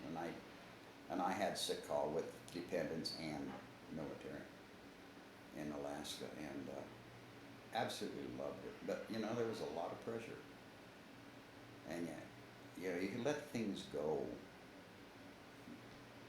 If you're even as a gunner's mate, I could do something kind of half-assed, and that's one thing. But you're going to kill somebody as a corpsman if you do that. You've got to do it best you can all the way, and if you can't do it, get help that can. And that's what I always told my guys. I said, you know, I'm not any smarter than you guys are. I just have had more experience. So if you need something, you give me a holler. When we left Okinawa to go to Vietnam, I knew we were going to have a bunch of crotch rot, as we call it, an athlete's foot over there because of the heat and the moisture. So I've had my little remedy through the years, and I got out some mineral oil and some gentian violet, and you know, that purple stuff, and you rub it on little kids that had thrush. Who used to use it. I think they have something else now. From dirty nipples, they'd get thrush, and it hurts. And nothing worse than being in 100-degree heat and have raw feet and a raw crotch. Ew. And so I mixed this stuff up, and two other lead corpsmen from the Delta, and I think it was Alpha Company were there. And I was Charlie. I don't think Darwell Kid was there. He's the one that lives in Cheyenne now, but he worked for me first. And he's head of the public health up there in Cheyenne. So he's done well. But he, anyway, I mixed this stuff up, and they were laughing. What are you doing that crap for? And I said, because I know what we're going to go into. And I know these guys are going to be hurting, and I'm going to have something to do the best I can. Well, gentian violet dries stuff out, but it also leaves you purple. So, first time I gave it to one guy that had it, oh, he was just broken out between his legs so bad he couldn't walk, he couldn't sit. And yet, he was literally bleeding, but he would not let me give him a slip to stay in one day because he didn't want anybody to think he was a chicken. You know, I mean, this is my guys. Yeah, yeah. So I said, all right, drop your drawers. So he's standing there, and that gentian violet burns like hell. I mean, I had to use it on myself, so I know. And it just, you know, I mean, it was like methylate. You know, but in fact, I think it's worse than methylate. And I used this gentian violet on him. I thought I was going to have to nail his feet down to keep him in the tent, you know. And he walked around from the waist down purple. And then I told Captain Pete, I said, now these guys that I'm treating with these real bad cases, they're going to be walking around here with no clothes on. I said, they've got to get the air and the sun and that to it. I said, underwear at the most, But I said, I've told some of them I don't even want to see underwear on you. They're that bad. Because the underwear wouldn't rub, Yeah, you right. know, and it didn't help a damn thing. Right. So, anyway, the one captain from the, I think it was Delta Company came over to see Captain Pete, and he sees 3 or 4 of these guys walking around there, you know, purple crotches, buck naked. He asked Captain Pete, he said, what the hell's going on? He said, well, Doc takes care of these people. If he says they don't have clothes, they don't have clothes. And the guy said, well, what's he doing? And he told him, he said, well, he's made this stuff before we left for crotch rock. I'm going to send my corpsman over to get some. Well, I wouldn't give him any because I had enough for my Marines for a year, I figured. And I had about 6-8 ounces left when the tour was up. So, but and I told him what the formula was, but you couldn't get some of that stuff over there. You know, so. But anyway, it worked. Mm. But it was funny. Yeah. Funny as all. We had a lot of funny, neat experiences in war that you, when you get to the real sad parts, like I was telling you earlier, you try to remember some of the silly stuff Yeah. like that. Like we built a pyramid. We were allowed 2 cans of beer a day. Now, warm beer and me, and you know. And I've never been much of a drinker anyway, and especially a beer drinker. But we had Pabst Blue Ribbon. I don't even know if they make it anymore. Oh, yeah. I think they do. And so anyway, we decided to build a pyramid. So we built a pyramid out of empty beer cans. And I took a picture and sent it to Pabst Blue Ribbon and told them that we were out of beer, but this is how much we had enjoyed it, and we made a pyramid out of it. Worship to the Pabst. Just so much bull crap in that you couldn't believe. About 6 weeks later, I get a call from down at the Da Nang Air Force Base. Doc, there's a truck here with a sea carton on it that's addressed to you. I don't know, gee, you know, I didn't order a new car or anything. I don't know what this is. So I went down there, and Pabst had sent us a whole sea container full of beer. So I opened it up, saw what it was, and I shut it up real quick because the Air Force guys wanted to know, and I said, oh, this is medical supplies. I don't want to get them contaminated down here. Took it up with the semi, and it was so funny. You should have seen the guys that opened that. They said, oh my God, Doc, how'd you get this? Because I was a relocator of the company anyway.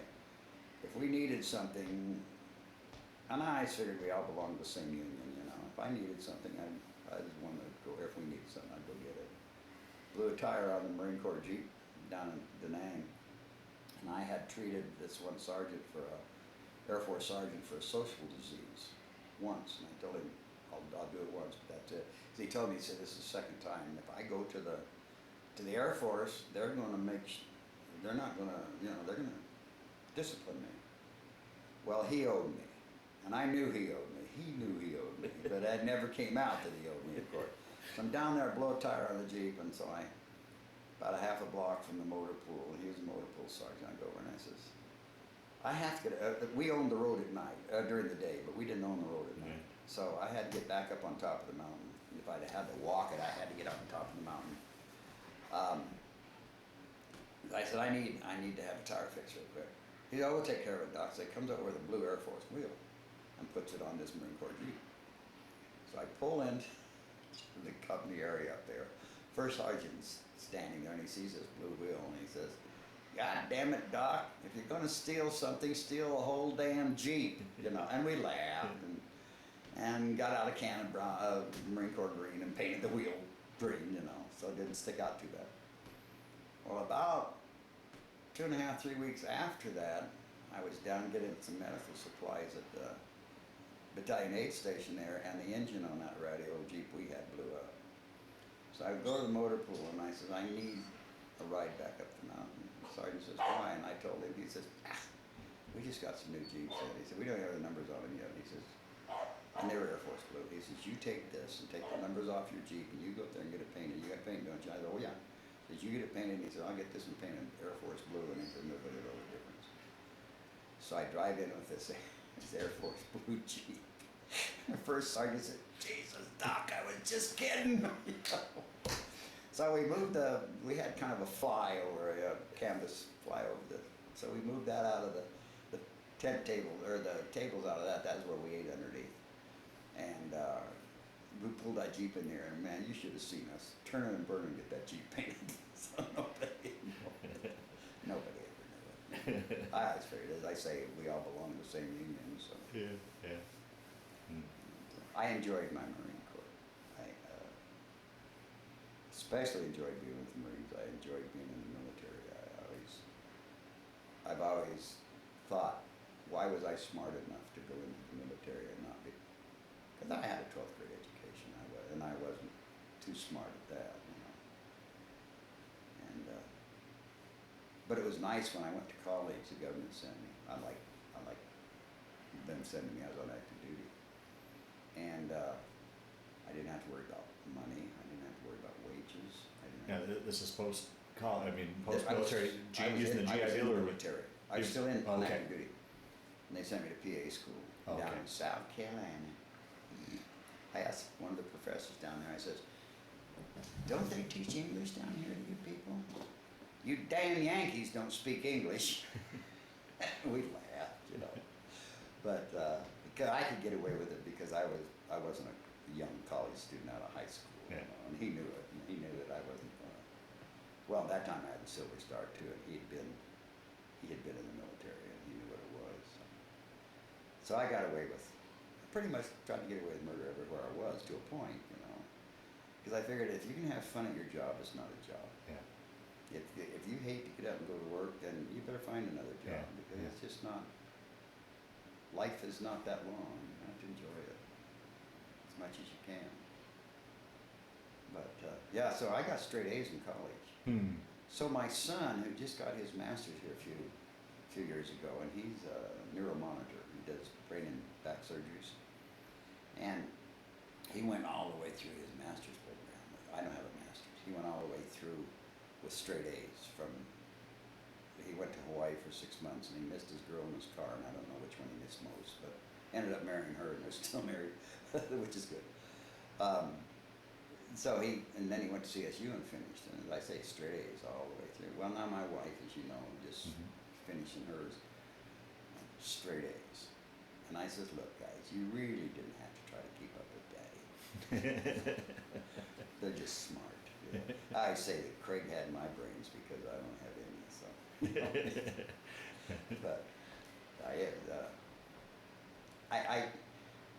and I'm going to regress a little bit on one thing. You know, they talk about, and I probably maybe should do this later, but they're talking about all this crap with the VA right now. Right. I have never had anything but good care with Yeah, the VA. okay. And I go to Cheyenne.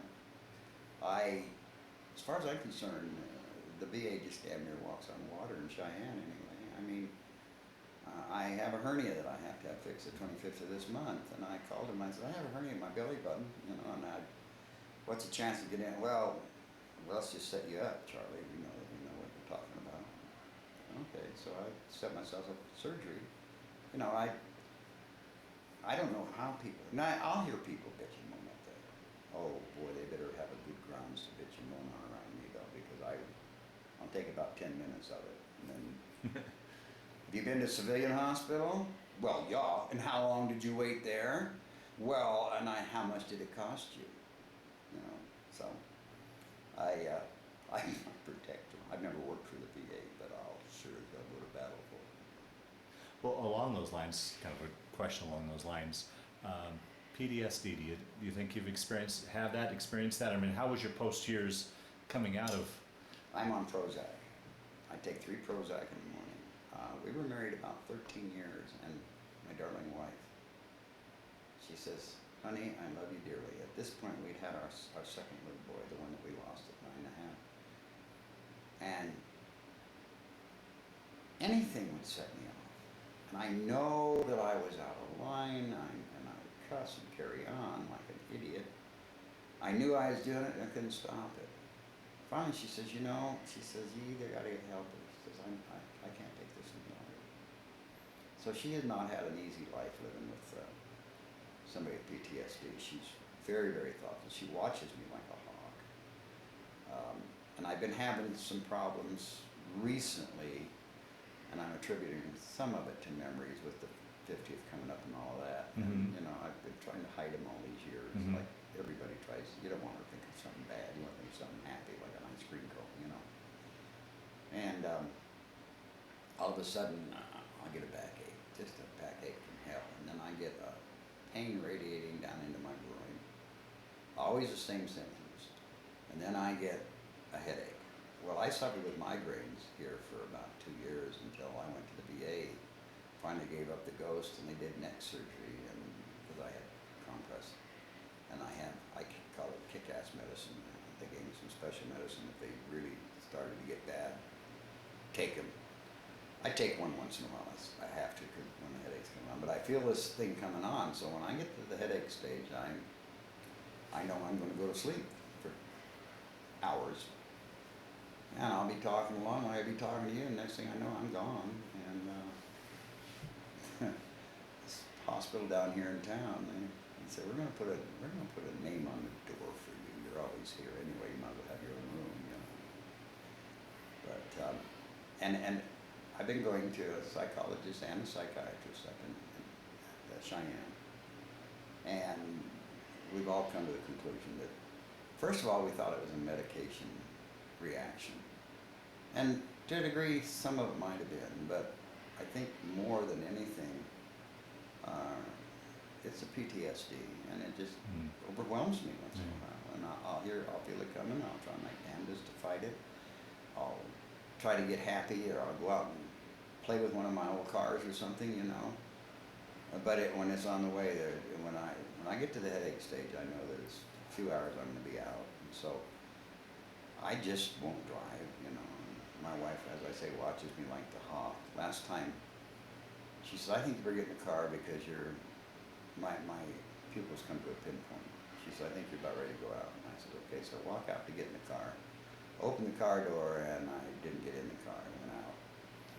And I went falling backwards across the driveway, and she caught me just as my head hit that little tree out there and broke the tree. I said, damn it.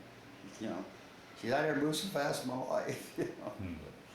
So, and I know that's just something I'm going to have to learn to live with, and I'm not sure that after this 50th anniversary, if I can, and I don't want to lose the memories, and that's probably a stupid thing to say.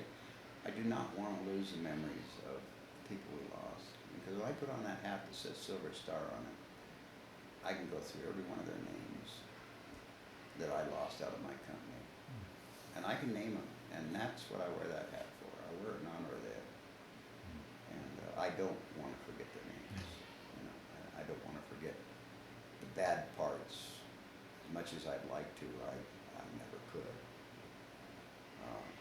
Till Alzheimer's gets me so bad that I can't remember it, and then I'm understanding that Alzheimer's doesn't remember stuff like that. So maybe there isn't a break there. Right, either. right.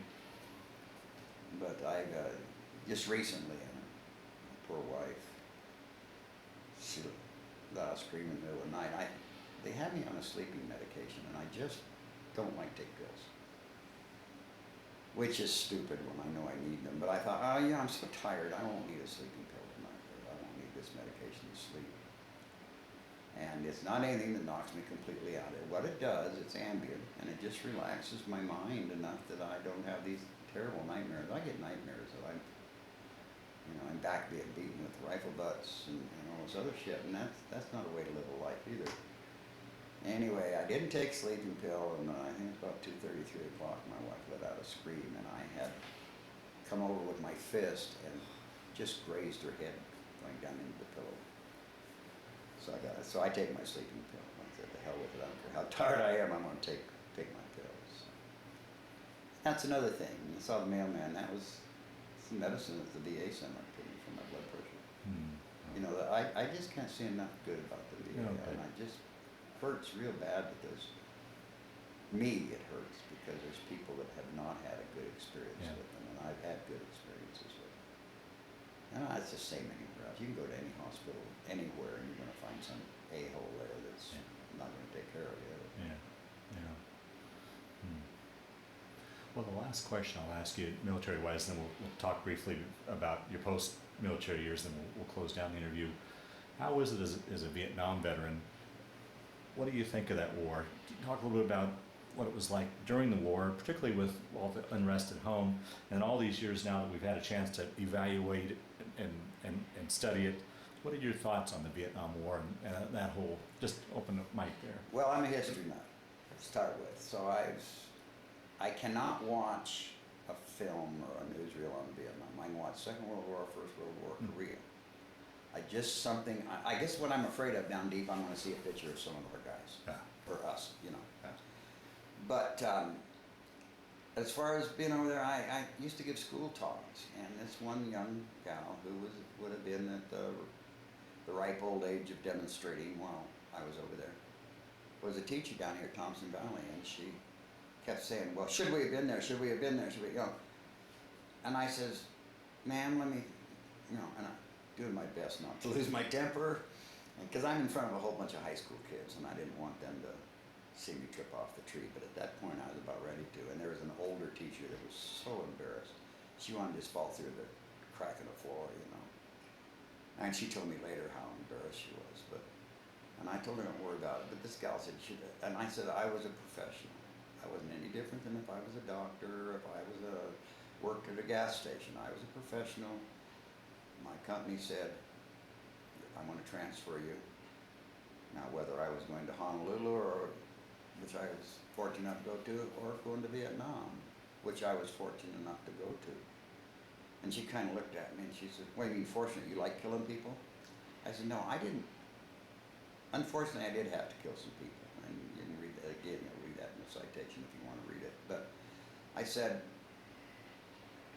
you know, my job over there is to save people. And I think I did the best job I could possibly do over there. And I says, I am not a baby killer.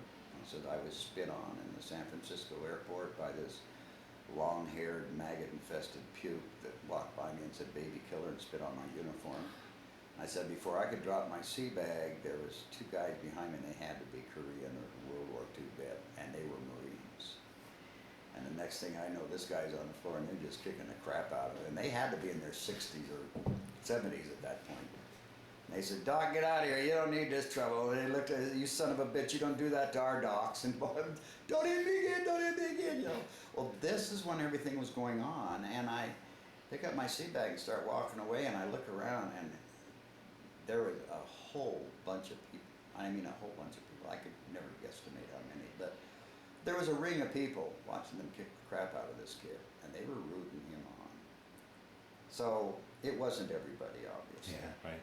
Now, my wife was raised in a little town sitting in Nebraska, and she says she knew of the unrest, but you know, there was never any demonstrations or anything up there, like Berkeley or anywhere else. Yeah. Of course, Berkeley's a world of its own, just like Boulder.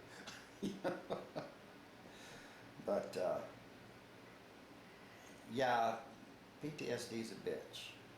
I think, well, they called it shell shock back in Right. World War II. But I think in one respect, it was easier for the World War II veterans to come back, and to a certain point, the Korean veterans come back. Because they went over as a group, they came back as a group, whatever was left of them. I went over, I picked up my company in Camp Pendleton, I picked up 2 of my corpsmen in Hawaii, I picked up 3 more over in Okinawa, and I got 2 in Vietnam. And we all came back at different times. Now, I was away from the company, getting over my 3rd attack of malaria at that point, when the company left Okinawa, or left Vietnam, went back to Okinawa. I was in Okinawa, and I think our planes passed each other. And I got back there. Well, then I got a relapse, and so they sent me back to the hospital. The company was still there, and I knew where they were at Camp Schwab. So I had an Army doctor, God bless him, he's probably still drinking over this one. And I shared a room with a Marine Corps major. And I said, my company's out at the club, or out at Camp Schwab, and I'm going to go out and see him. He says, well, you're not well enough to go out there. I said, bullshit, I'm going. Now you either give me a permission or I'm going, period. You can't talk to me like that. I'm a doctor. And I says, I'm sorry, doctor. Either you give me permission or I'm going to take my ass out there and see him anyway. And he just kind of threw his hands up, and the major spoke up and he says, don't worry about it, doc. He says, I'll be with you. I'll make sure he's okay. Well, they had, unbeknownst to me, they'd gotten word back at the company that I had died. So I walked into the club, and there was a bunch of them there, because they were still restricted to the base at that point, because they were still animals, so to speak, you know. And it was a good thing. They didn't need to be turned loose in town, be drinking that. But they were at the club, and I think 90% of the company was there. And I walked in, and you could have heard a feather hit the floor. Wow, my. And at one time I had, and this was a Friday night, at one time there was a drink on every table, and sometimes two for me. And I'd go around visit and drink and drink. Slept on the pool hall table, or on the pool table. Yeah. Friday night, well, Friday morning. I think I was still walking around Friday morning, and then slept on the pool table that night. First sergeant came over, and he said, when he found out I was there, and he said, "Doc," he says, "you're in charge of this company. If they get in trouble, it's on your head, not mine." And I said, "That mean you too, Top?" And he said, "Oh yeah, I'm staying." But it was an experience. So I go back, this poor little Army doctor. Of course, I was supposed to be gone, not even overnight. Sunday evening, and I walk in, and the major and I walk in, and he was with me the whole time, and he was one of the guys. I mean, we just, you know, once Marine, always a Marine type thing. And so we walk in, this doctor is fuming. And finally I looked at him, I said, and I'd already been there twice. I said, "What the hell are you going to do, doctor? Send me back to Vietnam?" 3 days later, I was on a plane back to Vietnam, so was the major. He said, "Doc, why don't you learn to keep your mouth shut?" But we knew we were both going to be going back. Yeah. It was funny. But I often wondered if he ever thinks that dumbass sailor. I can just hear him now. And we had a neatest little doctor, Jewish doctor. What the hell was his name? Goldberg or something like that. Very Jewish. And at Christmas, of course, being the wise ass that I am, I had a hell of a good artist in one of my corpsmen. So I says, "Hey, how about you?" And this was that we were in San Diego at San Diego Hospital. I said, "Why don't you make up a, it was Ultimate Hospital. Why don't you make up a nice cross with Easter lilies and all that stuff? Unless I want to put it on the doctor's store." I said, "Put Jesus Saves on the bottom." So he did. I mean, a beautiful work of art. It must have taken me 3 or 4 days, and it was gorgeous. It was, and I have it somewhere, and I've got to find it because I want to hang it up. And I have the one that hung on his door, hung on his door, hung on his door. I go to my office about 3 days later, and here's this beautiful Star of David. Just as nice as the cross. And we had Jesus Saves, and underneath on his it said Moses Invests. So I have both of those, you know. I mean, my kids are going to just go nuts when I die because they got so much crap to go through. Yeah, excellent. But, that's okay. That's their job. Yeah. I change their crappy diapers. Yeah. They can clean up my mess.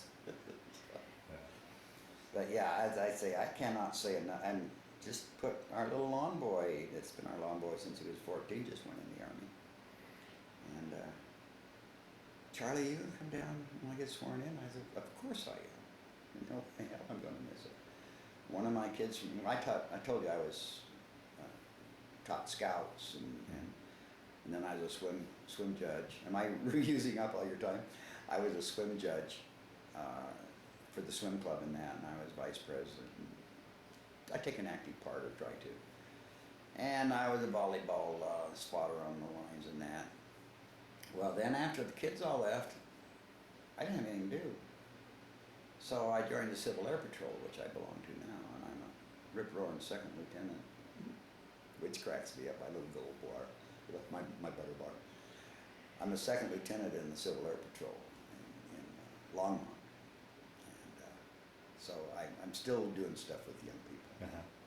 To me, that's our future. Yeah. And those kids down there, just like the kids that stay in scouts, those kids that go through 4-H. We were out the ferry yesterday. I bought 3 chickens.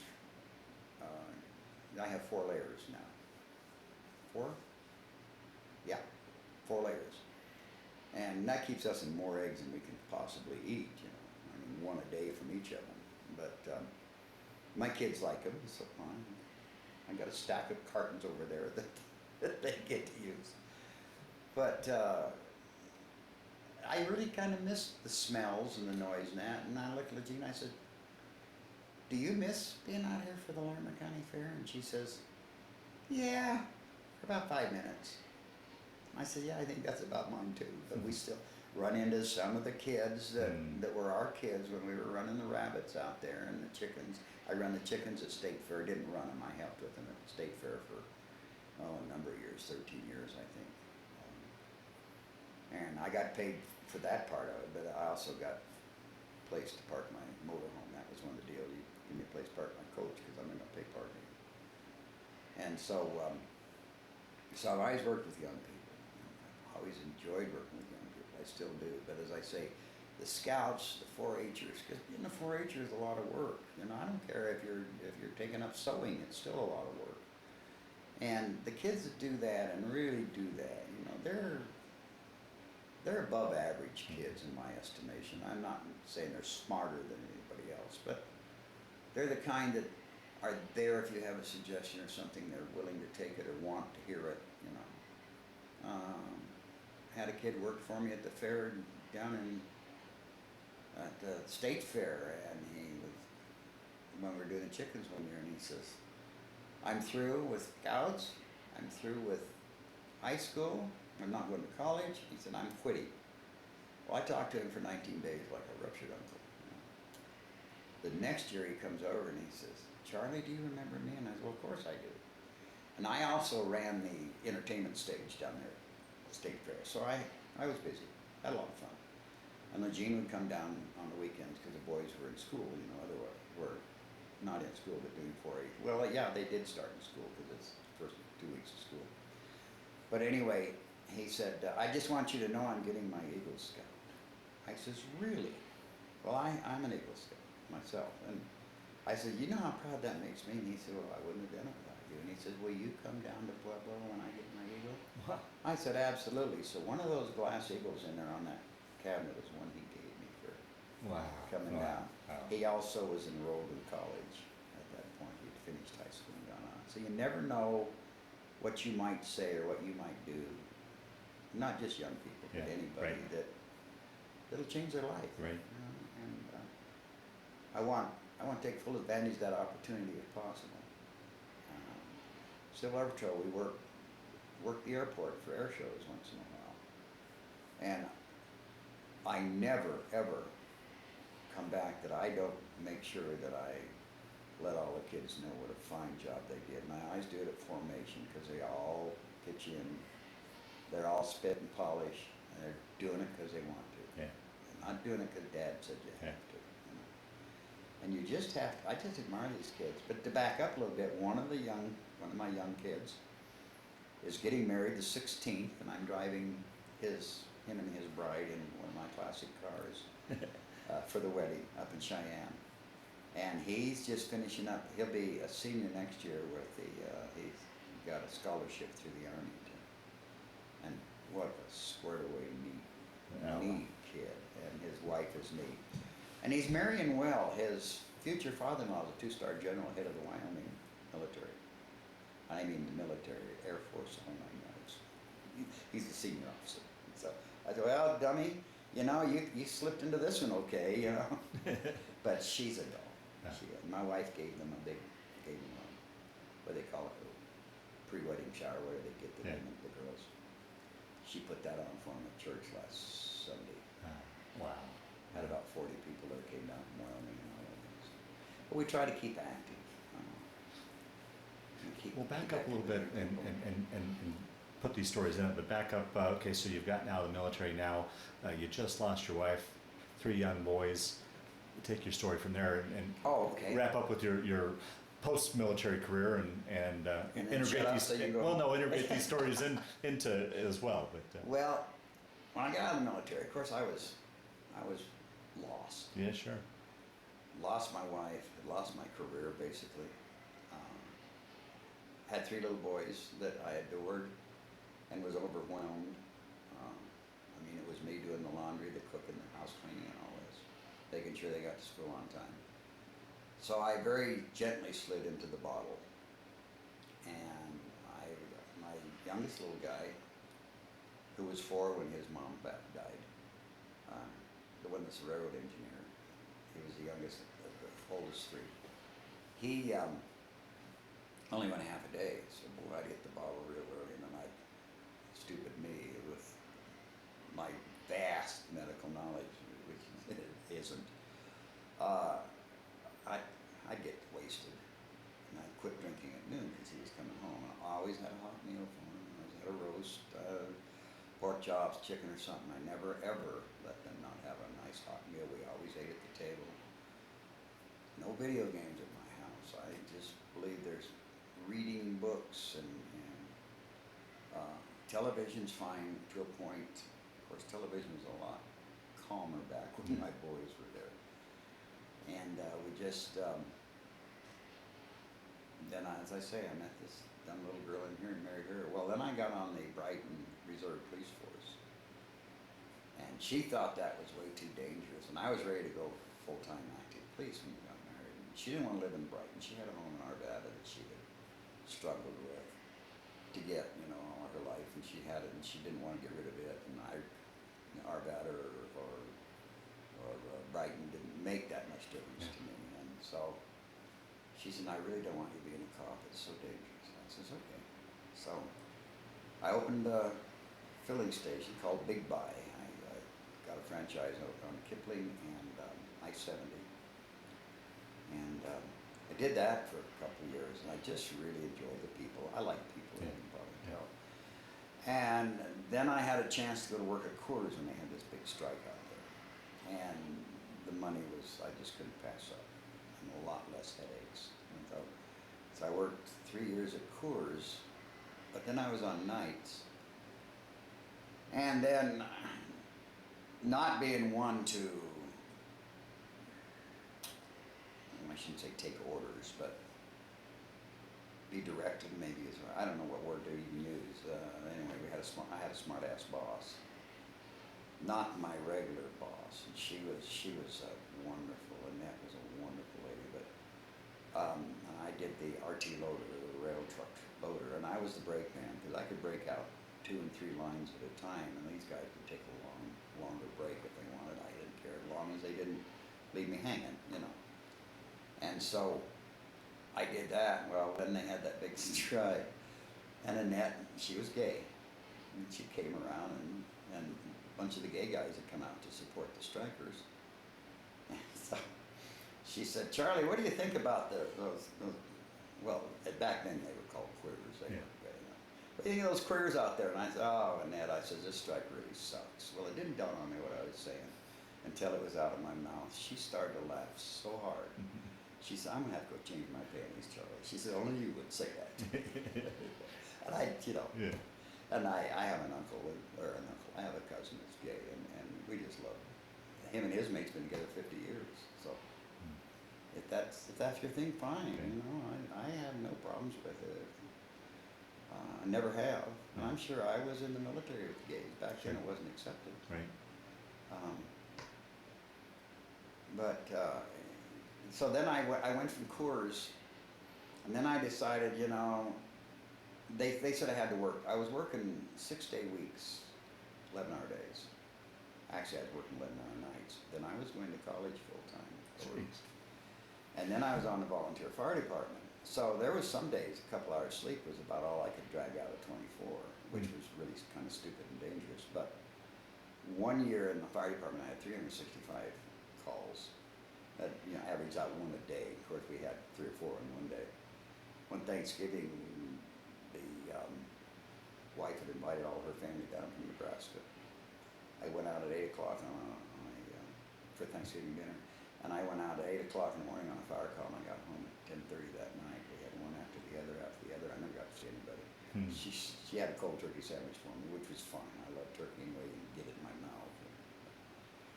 But I've always said, you get out of your community what you put into it. So that's kind of been my philosophy. After I got out of the military, I tried to continue that and take part, do my thing, so to speak. As I say, I love being around people. It's just, I don't know. well, then I opened my own business as remodeling. I put one ad in the paper.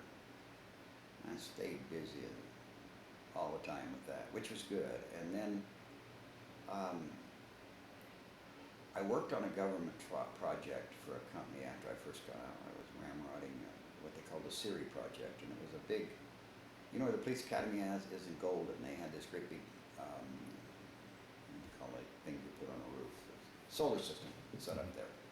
Oh, I had no idea how many hundreds of solar panels were there to see if it was going to work. And so my job for me and the crew, as I say, I always worked with the guys. You know, I don't sit back in a trailer and say, "Well, it's air conditioning here. You guys get this done." I've never been one like that, and never will be, I hope. When we were putting on insulation and on these pipes, and I says, "You know, we really need some breathers and some masks or some goggles here." You know, the big boss said, "Nah, you don't need them. This stuff isn't supposed to bother you." Well, I went and got goggles and breathers for the guys and myself. By that time, it was too late for me. I ended up with a big bad infection, conjunctivitis in my eye, in my left eye.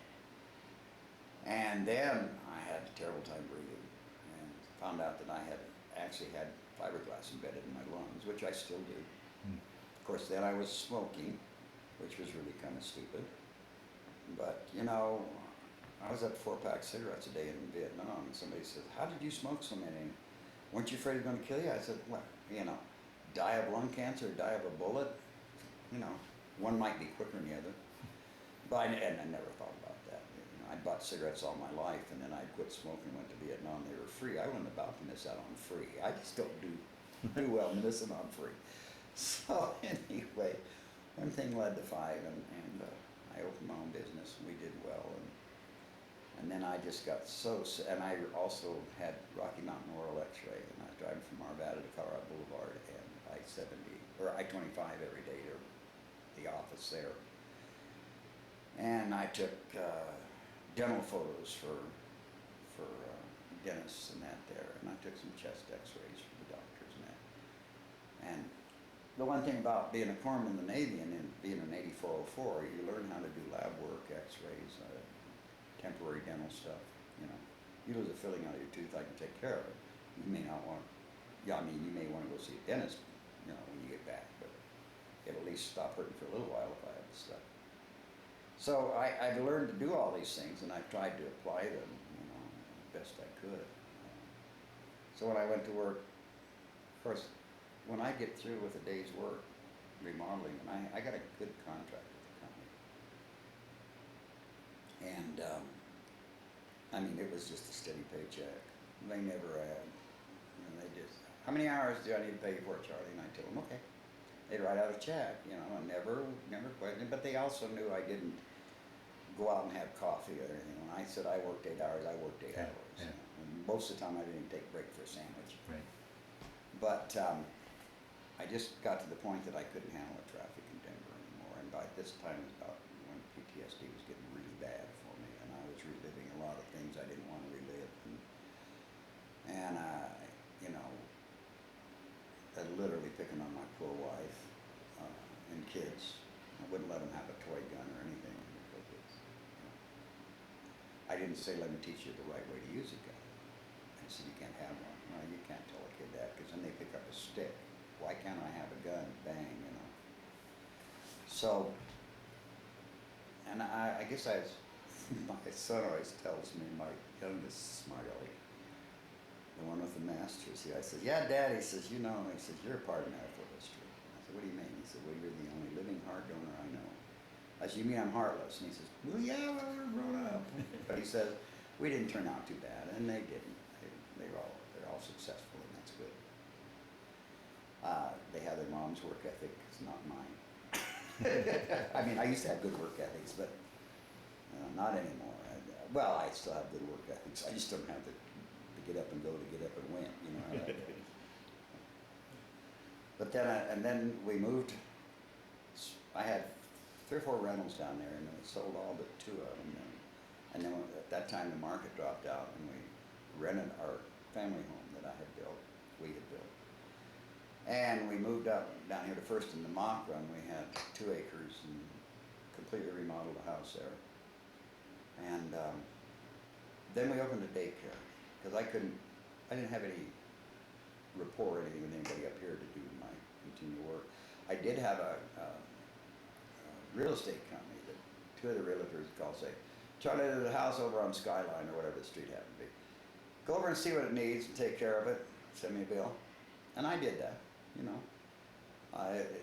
You walked in there and had strawberry wallpaper on the walls, you know that sucker had to come down before you could sell it. And so I do all that stuff. One guy listed a house and sold it, never was in it until he went to show it the last and only time that he showed it, he sold it. But, so I did that, and then we did the daycare. Loved the daycare, just absolutely loved the daycare. Well, then I started having problems. I had 7 surgeries on my hip because I got a bone infection. And I think they got me at 17 in the day. I'm still putting a lot of this back on the military. And then I've had 5 knee surgeries. I just had the last one on this one in April. And I've had 4 back surgeries, and of course that's from being smacked around with a rifle butt. Oh boy, wow. That does that stuff to you, you know, your body's not quite made for that. Does your malaria ever flare up? Oh Lord, yes. 1976, God bless my wife. I had 72 Lincoln, and I had one of the largest fold-down tent trailers you could have. And I mean, it was a big trailer. It was fold-down. It wasn't one of those roll-down types. It was a fold-down. Opened up, it was canvas, but it wasn't even canvas. It was rubberized, had air conditioning, the whole nine. Nice, slept 8. It was a big trailer. We're up at Wall, South Dakota, and we left Wall, South Dakota in 1976, and we stopped in the Dakotas there. They have a dinosaur park. I don't even know what the name of it is now, and I remember going through the park, and I wasn't feeling very good at the time, but I just thought, oh, I'm just tired. So, get back in the car, and pretty soon my wife says, you better let me drive. Well, she'd never driven a car with a trailer on the back of it.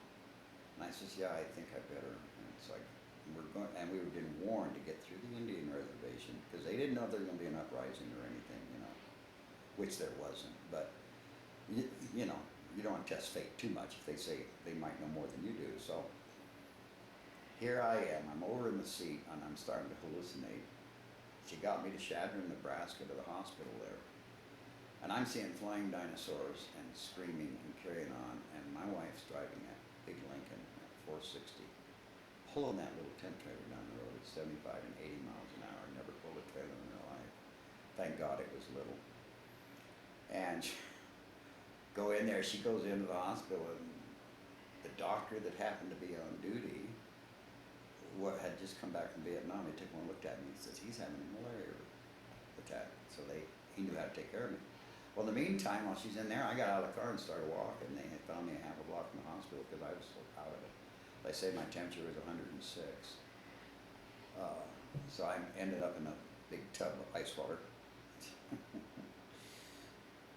Come to find out, the nurse coming on duty happened to be our niece. We didn't even know she had transferred to that hospital in Chadron. So that was rather interesting, you know. Huh.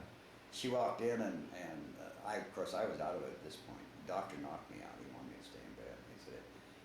He told her he had a choice of either knocking me out with medication or tying me down. He said, I'm not about to tie down a veteran. I would have gone completely nuts. I don't even like people to hold my 2 arms together, you know. So anyway, she walked in, and she didn't know I was there. And of course, my wife had gone to the little girls' room. She walked in, stood there and looked. And she told my wife, she says, when I walked in, I thought, well, that looks like Uncle Charlie, but what the hell's he doing here, you know?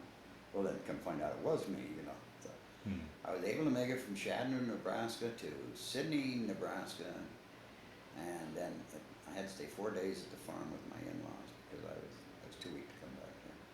And she was driving all this time. I finally got to open up that trailer, and I thought, oh my God, I can just imagine 80 miles an hour, that little trailer flying all over the road. There wasn't a thing out of place. Nothing. Refrigerator was shut. Well, we always emptied it, and it was an ice box, it wasn't a refrigerator. And we always put the canned goods in there. They were still in there. And I was just amazed, absolutely amazed. Wow. That this has been the same. Wow. Yeah, that was my one malaria attack. And of course, I know the symptoms. I had it 4 times in Vietnam. I know the symptoms so damn well.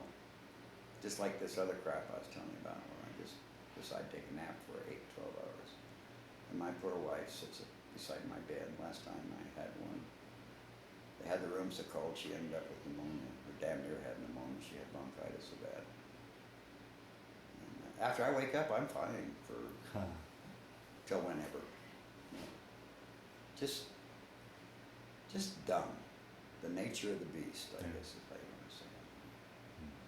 But even at that, even with the malaria and the surgeries and all that I've had, if I had to do it over again, I wouldn't hesitate. Wow. I would not hesitate. Wow. And, you know, as I said, I got to have this surgery in the 25th of August here. Not a big deal. I got to get it done. Had 26 of my Marines, my kids, came out with their wives and families about 6 years ago. I guess 5, 6 years ago. Here. Well, now you can tell this is not a little house by any means. I mean, we should never build a house this big, but we said we want this room this size, this room this. We didn't say we wanted 1,300 square foot and a full walkout basement. Well, we ended up with this mammoth thing for 2 of us to rattle around in. Of course, at that point we had 2 boys. We were still home before the littlest one passed away. And so, anyway, we were able to sleep everybody but 2 families. And they went up to the motel up here, and I made arrangements, and they got a hell of a good rate up at La Quinta up here. So anyway, 2 days before they got here, I had a hernia rupture here, and it was strangulating my bowel. It was an emergency surgery, and part of the bowel dropped down into the scrotum, so it wasn't an easy pull-up thing. They put in the screen and all this crap. So I'm rocking around, you know, all bent over, holding my side, hurting like the devil, and the Marines are here. And of course, as soon as they got here, they knew what happened. And we'd be sitting out on the porch, because that's where everybody liked to sit. And we had about 2 out of the 20 that was here smoked. And of course, so we sat out there with them, you know. It didn't make any difference whether they smoked or not, but they were no smoke in the house. And they knew that. So anyway, you know, pretty soon one of the Marines say, "Doc, I think you better go lay down. You're looking pretty pale right now." And I'd come in and lay down for a couple hours, and then I'd be back out with my guys. Got over that surgery so damn quick. I mean, I really did. I didn't baby, you know. Yeah. And I'll do the same thing. I always rehab myself on my knee surgeries and that. I always walk through the front door. The walker scares my puppies. So I go from the walker, I don't use a cane. I go from a walker to just walking pieces of furniture to steady myself back and forth. And they always say, "Well, you have to do physical therapy." Well, I always go down there, and well, the first time I'm down here, this 3rd time, the guy says, "Why are you here?" I said, "Because Doc said I have." He says, "You don't need physical therapy." He says, "You're way ahead of people who've done the physical therapy." Because it hurts, but you know, and this no pain, no gain thing is not one of my strong points, you know. If I get a sliver, I want a doctor and 3 nurses on 24/7. Take care of me. That's just where it is. You know. Anyway, that's the story of my Navy career. Excellent. Well, let's talk just briefly about family real quick, and then we'll shut down this interview. So you had the 5 boys? Had 5 boys. Yeah, Uh-huh. we adopted. My first wife, as I said, couldn't have any, so we adopted 3. And then our wedding picture, you can see when I weighed less than my right thigh does now. We got married. And then we had the 2 boys. So we had, one time had 5 boys, and then we lost the middle one. He was working in Florida, and a ramp fell on him and lacerated his liver. Well, before they could get the ramp off of him, he bled to death. We were in Hawaii. Get this phone call. Doesn't make it easy. And I was, of course, a basket case. We went down to have breakfast there with the aunt and uncle, and we were talking. We had to get the plane changed. Then the coroner called me and said, "Stay there, please." He says, "With these new laws," he says, "I can't really do a complete autopsy for 4 days, and I won't be able to get a hold of you." Okay, so we stayed in Hawaii. Well, then this couple sitting next to us at the Halikoa, which is a military hospital over there, heard me talking, and the guy turned around and said, "I don't mean to butt in," but he said, "I'm a mortician. Is there anything I can do to help?" He's a mortician in Iowa, and he did all the arrangements to get the body taken care of, cremated and everything, get the ashes sent to me. Didn't get his name, and I just feel terrible because I didn't get his name, you know. And he just stepped up to the plate for a total stranger. Wow. Wow. And so that's why I say you get what you give, I think. Then you asked about, we were in Hawaii last year for Christmas, and our neighbors over in the log house out here, they'd never been there, so I was their guide because I lived there. And my wife, any excuse to go to Hawaii, she's got the bags out. You know, they'll be packed in 10 minutes, but you have everything or not, it's cool. She's ready. So we're over there, and we were on Maui, and we did the road to Hana. I don't know if you've ever heard about that. It's a road that goes through you cross 110 bridges or something. Real narrow, old road. Beautiful scenery. Just takes your breath away. Most of the bridges are one way, so you have to stop and let if somebody's coming, you know. And they have stoplights on some of them, but most of them you can see across and see. So we get out there, and we had lunch at this little restaurant that we've eaten at 3 or 4 times when we were over there. At least 3 times that we were over there. We've been to Hana, I know of them, I think 4. Get up to pay the bill. Now this is just last year. You know, I'm an old guy, but I had my Silver Star hat on because I say I wear it to remember my guys. And I go up to pay the bill, and the guy says, "Your bill's paid for." I said, "Excuse me?" He says, "Yeah, that couple was in here, saw your hat, and they paid for your bill." They paid for the 4 of us, Sean and Lynn and LaJean and I. Well, they were outside, and I went outside, and I thanked them. And the 2 girls were the ones on active duty, and they were both warrant officers, Army, down in Fort Bragg. Yeah. And they said, "You know, we're all in this together, but we've never had dinner with somebody in the same room that had a Silver Star. We had to pay for your dinner." All the time I was in the military, that's the one and only time that I had anybody buy me dinner. Now, we were walking out of Perkins in Cheyenne, I think it was Perkins, out of a restaurant in Cheyenne. And this guy came up to me, and I had my hat on, and he said, "Had I seen your hat," he said, "I would have bought you dinner." But he said, "I didn't see it until you walked out, and he thanked me for my service and all that." And I thought, you know, that's so much different than getting spit on. I like it a lot better. You know, I really do. And I never see a young kid that I don't, in uniform or going through a gate or something, that I don't thank them. Going to the base of Cheyenne, always thank them for their service. Because damn it, they're there doing what I did and what everybody else did at their age group, and you know, they're just carrying on the tradition, and they're keeping us safe. And if we can't let our armed forces people know that we love them, and that we appreciate them, and that we admire them, then the United States gone down a hell of a lot farther than I think it has. It's gone down far enough, but I think it's just something you have to do. Yeah. I said I had these cards printed up and put them underneath the windshield if somebody knows you're tired or on active duty or something. And they'll look at it and be irritated because it's there, but then they'll turn around and, thank you, sweetie, then they'll turn around and you know, keep it after they read it. And this is what it says on it. It says, "Thank you for your service and dedication to our country. It is you who helps make America the great nation it is. Choosing the right words to express my gratitude to a hero is not easy. It is a military that has protected our freedoms. Please accept this card as it is intended, that your service to our country is appreciated." And I had these printed down in Dallas, Texas. Well, I tell you, Charlie, I think this is a good way to finish off this interview. I want to thank you for sitting down to tell your story today, but just as important, I want to thank you for your service to our country. Well, it was my pleasure, actually. And as my one aunt told me, you better stay in the military. You can't make a living on the outside. Why don't you give these out?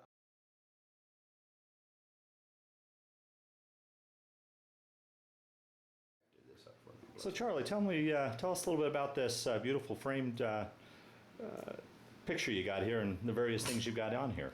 Oh, the memorabilia wall. My wife put this all together for me. This is within the Denver Post when I received the Silver Star here, and it just tells about what went on.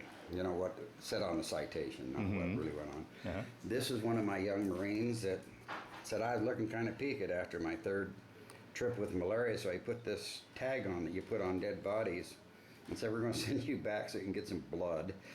And here I am as a young sailor with my 1940 Plymouth, and this is in San Diego, and then there's my 50, I think that's my, yeah, that's my 51 Ford. And then this here is when I crossed the International Day Line, I think, it's on there. Did you ever go through the shellback ceremony? Did you ever cross the Oh yeah, that's equator? it, this one right here. Yeah, and I hear that's quite a ceremony. Oh, oh yes, yes, yes. And I wasn't ship's company. I was with the Marines on this, 1965, as you can see on there. So, and then this is some of the ranks that, I mean, this is one of the ranks that I have, first class. This is what I wore on my Marine Corps uniform over there. My, well, there were fatigues then. They call them now. They got the real nice, fancy ones. Then this is just some of my medals. And then this was taken the day that I received my Silver Star in San Diego. My wife took that, and you can see the white picket fence there. And we had a White House that sat over here. And I had a brand new Dodge, first new car I was ever able to buy. And you know, with little kids and that, that's not a priority. And the next morning after this picture was taken, and I had been on Regis Philbin's show, I woke up and there was red paint thrown all over my car, all over the house, and all over the white picket fence, and had baby killer written on it. So we had to end up moving because I was afraid for my family. So here's a citation of the Silver Star here. It was presented in 1971. It was awarded, I don't know what date it was awarded. It was awarded a long time before that. So, and I didn't know about it till it came through in my little cruise book from the Marine Corps, so that's kind of interesting. And here I am, down here, I'm getting that first class crow taken off, and it's going to be, I'm going to get warrant officer put on there, and here I'm getting sworn in for warrant officer, actually. So that's my, well, and here I am as a young, almost Marine. I was a Navy corpsman, there I am in my fatigues. They're not the real pretty fancy ones now, but you notice those boots will shine. And here I am with Captain Sprague, I think was his name, I can't remember, is the one that presented the Silver Star. And he's presenting it there aboard ship, aboard the Lunaway. Then that picture of the aircraft carrier is the USS Constellation. Not the Constitution, I wasn't that old, a sailor. But, and tells all about it here, the length and the height and everything on that matchbook cover, which I was smart enough to keep one. But it was my last ship. My first ship was one of the smallest seagoing ships in the Navy out of San Diego Harbor. This at the time was one of the largest ships out of San Diego Harbor. It was my last Navy ship that I had before I retired. And I knew it was a big ship when I walked aboard and went into the deck where they keep the airplanes underneath the flight deck there. And they're flying radio-controlled planes around down in there. So I figured, well, this is a little different than that LSMR I was on. Very good. So that's that. This picture would have been about 1955, I don't know, middle of the year somewhere there, when I had the Jeep blown out from underneath me. This was the ship I was on, and we had just delivered a whole bunch of supplies. As you can see, the bow doors were open to Korea. And I don't know who those two goofballs are. They aren't, I wasn't stationed with them. I was in the Navy at that point. I mean, I was always in the Navy, but I was back with it, or with the Navy. I hadn't been back. I hadn't gone anywhere at that point. I'd been with the Navy. So that's what that picture's about. Okay. That is the troop ship that we went over on. That is the bunks we slept in. And of course, we were all pretty skinny at that time, but if you rolled over, the guy above you knew you were rolling over because you were hitting them in the butt. So I always made sure that I climbed clear up to the top. That was my bunk. And I always said I had to be up there so I could see if somebody got sick, I could get to them. It was an excuse because there was about another 4 inches clearance up there that there wasn't down on the other bunks. So is this going to the States, to Okinawa, or Okinawa That's down to... going to Okinawa. Okay. Yeah, that's going to Okinawa. That's the Da Nang Air Force Base. That's where we landed. You can kind of see it in the background there. When we went to Vietnam in '65, and we were there basically as guards for the base, because that's when the Viet Cong were escalating the war, and that's when, well, it wasn't a war, it was a conflict, I guess. Anyway, that's when we were sent in. And then this picture here is looking from the top of the mountain. That would be looking at the mountain that picture was taken from. Is that Monkey Mountain? No. That would be Hill 237, I Okay. think was the number of it. I can't remember. I'd have to look. And then here's our helo pads up here at the top. And then there's the our tents that we slept in down below that. And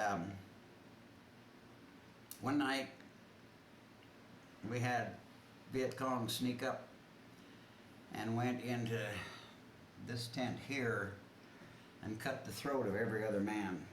Wow. So you wake up and see that. That's kind of why wasn't it me? You know, it was a hard thing for the guys to get over. It's a hard thing for all of us to get over, really. Right. Only one of them did die. The rest of them, my good corpsmen were able to save. Now there's a picture of me in one of the tents with one of the Marines smoking his stogie. They're probably playing poker, and I'm sitting there watching and giving advice that they probably didn't want. Anyway, I took up the harmonica when I went to Vietnam, because I'd quit smoking when I took it up before I went to Vietnam. Well, then I got free cigarettes, and after buying cigarettes for 20 years, well, about 12 years at that time, I decided if they're free, I'm not going to pass them up, so I didn't. So that's why I probably have a cigarette in my hand down there I'm looking at. That picture of me, I'm sitting in the tent. I was on one side of a canvas partition, and Captain Pete was on the other side of the canvas partition. His office and my office, and of course you can see I have my cigarette going. Got to have my cigarette then. And I'm writing a letter home. And I think Captain Pete took that, yeah, I know he did, because he lifted the corner of the tent and said, "Doc, I want your picture," and he took that, and that's why I'm grinning like a Chessy cat.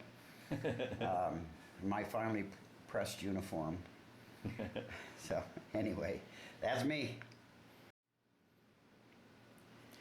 This picture here was taken of me when I was young, skinny, and halfway decent looking, in Vietnam, out in the field. And for the life of me, I couldn't tell you what I'm doing.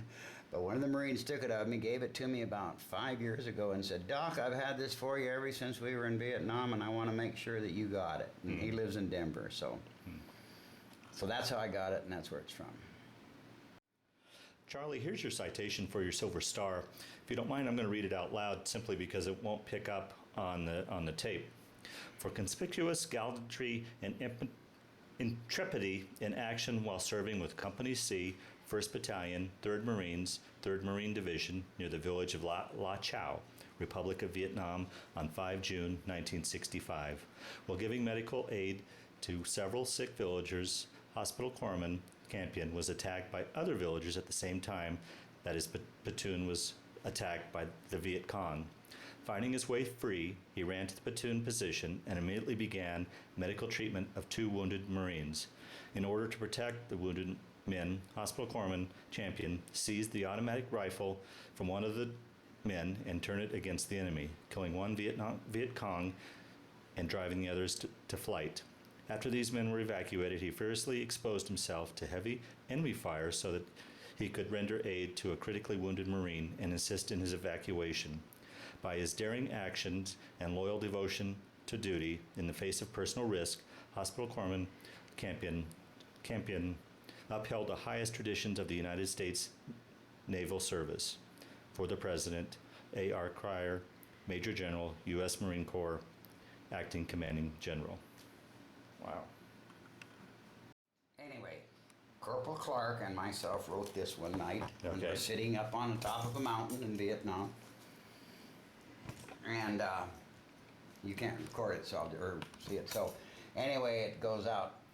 High on a mountaintop in Vietnam, every day we fight the Viet Cong. It's hot and rainy and the living is bad. When we lose a buddy, we feel real sad.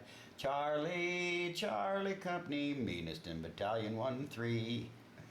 We make patrols through the jungle hot, and when we return, we're a sorry lot. A nice cold shower and a nice cold beer, and then we'll sit down to write our loved ones dear, and then you go back to Charlie Company.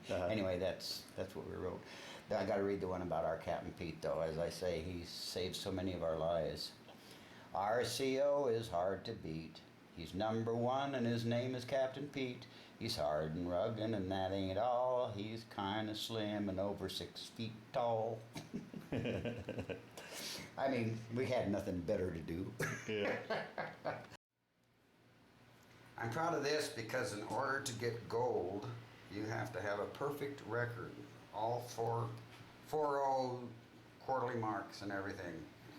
Now, I don't know if I had such a perfect record if I was just lucky.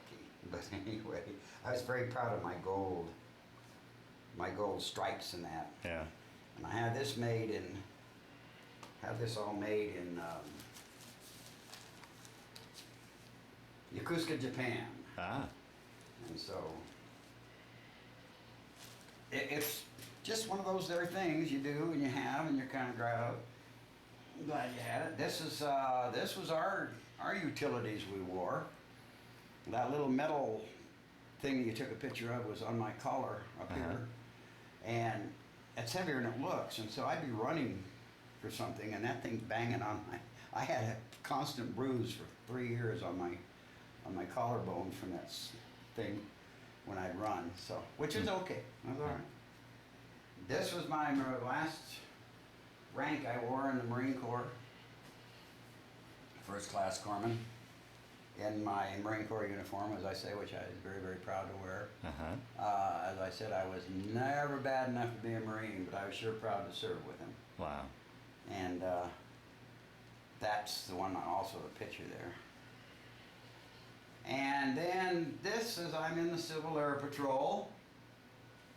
And this is my little first lieutenant outfit that I wear. Isn't that smashing? With all of my my little ribbons. This one fits me. The green one will fit me. The blue one I can't get my left thigh in. The one with the gold on it, because I only weighed 135 pounds in. Now my right thigh weighs that. So. But anyway, yeah, this is it. This is my outfit that I do Civil Air Patrol in. Very good. And then I have a Coast Guard uniform. Well, what I wore on the plane when I flew Sierra Rescue in the closet. And then I have some Army Greens in the closet back there. So I have all the uniforms of all the services because I served with all of them, which I thought was kind of cool. Yeah, right. Yeah, very good. And somebody said, well, the only reason they had you in all the different services, Doc, is because you weren't good enough. They couldn't put up with you all and the other ones for a whole 20 years. And I said, well, that could be true, but I'm not going to argue with that one. You know? So. This is Star, is kind of the history of my military career that the church did one Veterans Day for everybody that's been in the service. And it has down here what's what and how come, and 20 years and 13 years with the Marines and all that. And I thought it was really pretty neat. Now, my name's kind of fallen off a little bit, but it was across the top, as you can see. But I just thought it was nice that the congregation would recognize people like that. Yeah. You know, people like us, so to speak. Not just like that, but like Marilyn Musgrave's, Congresswoman Musgrave's aide went to church a couple times, and she was in big to honoring the military, so that's where this came from. Very nice.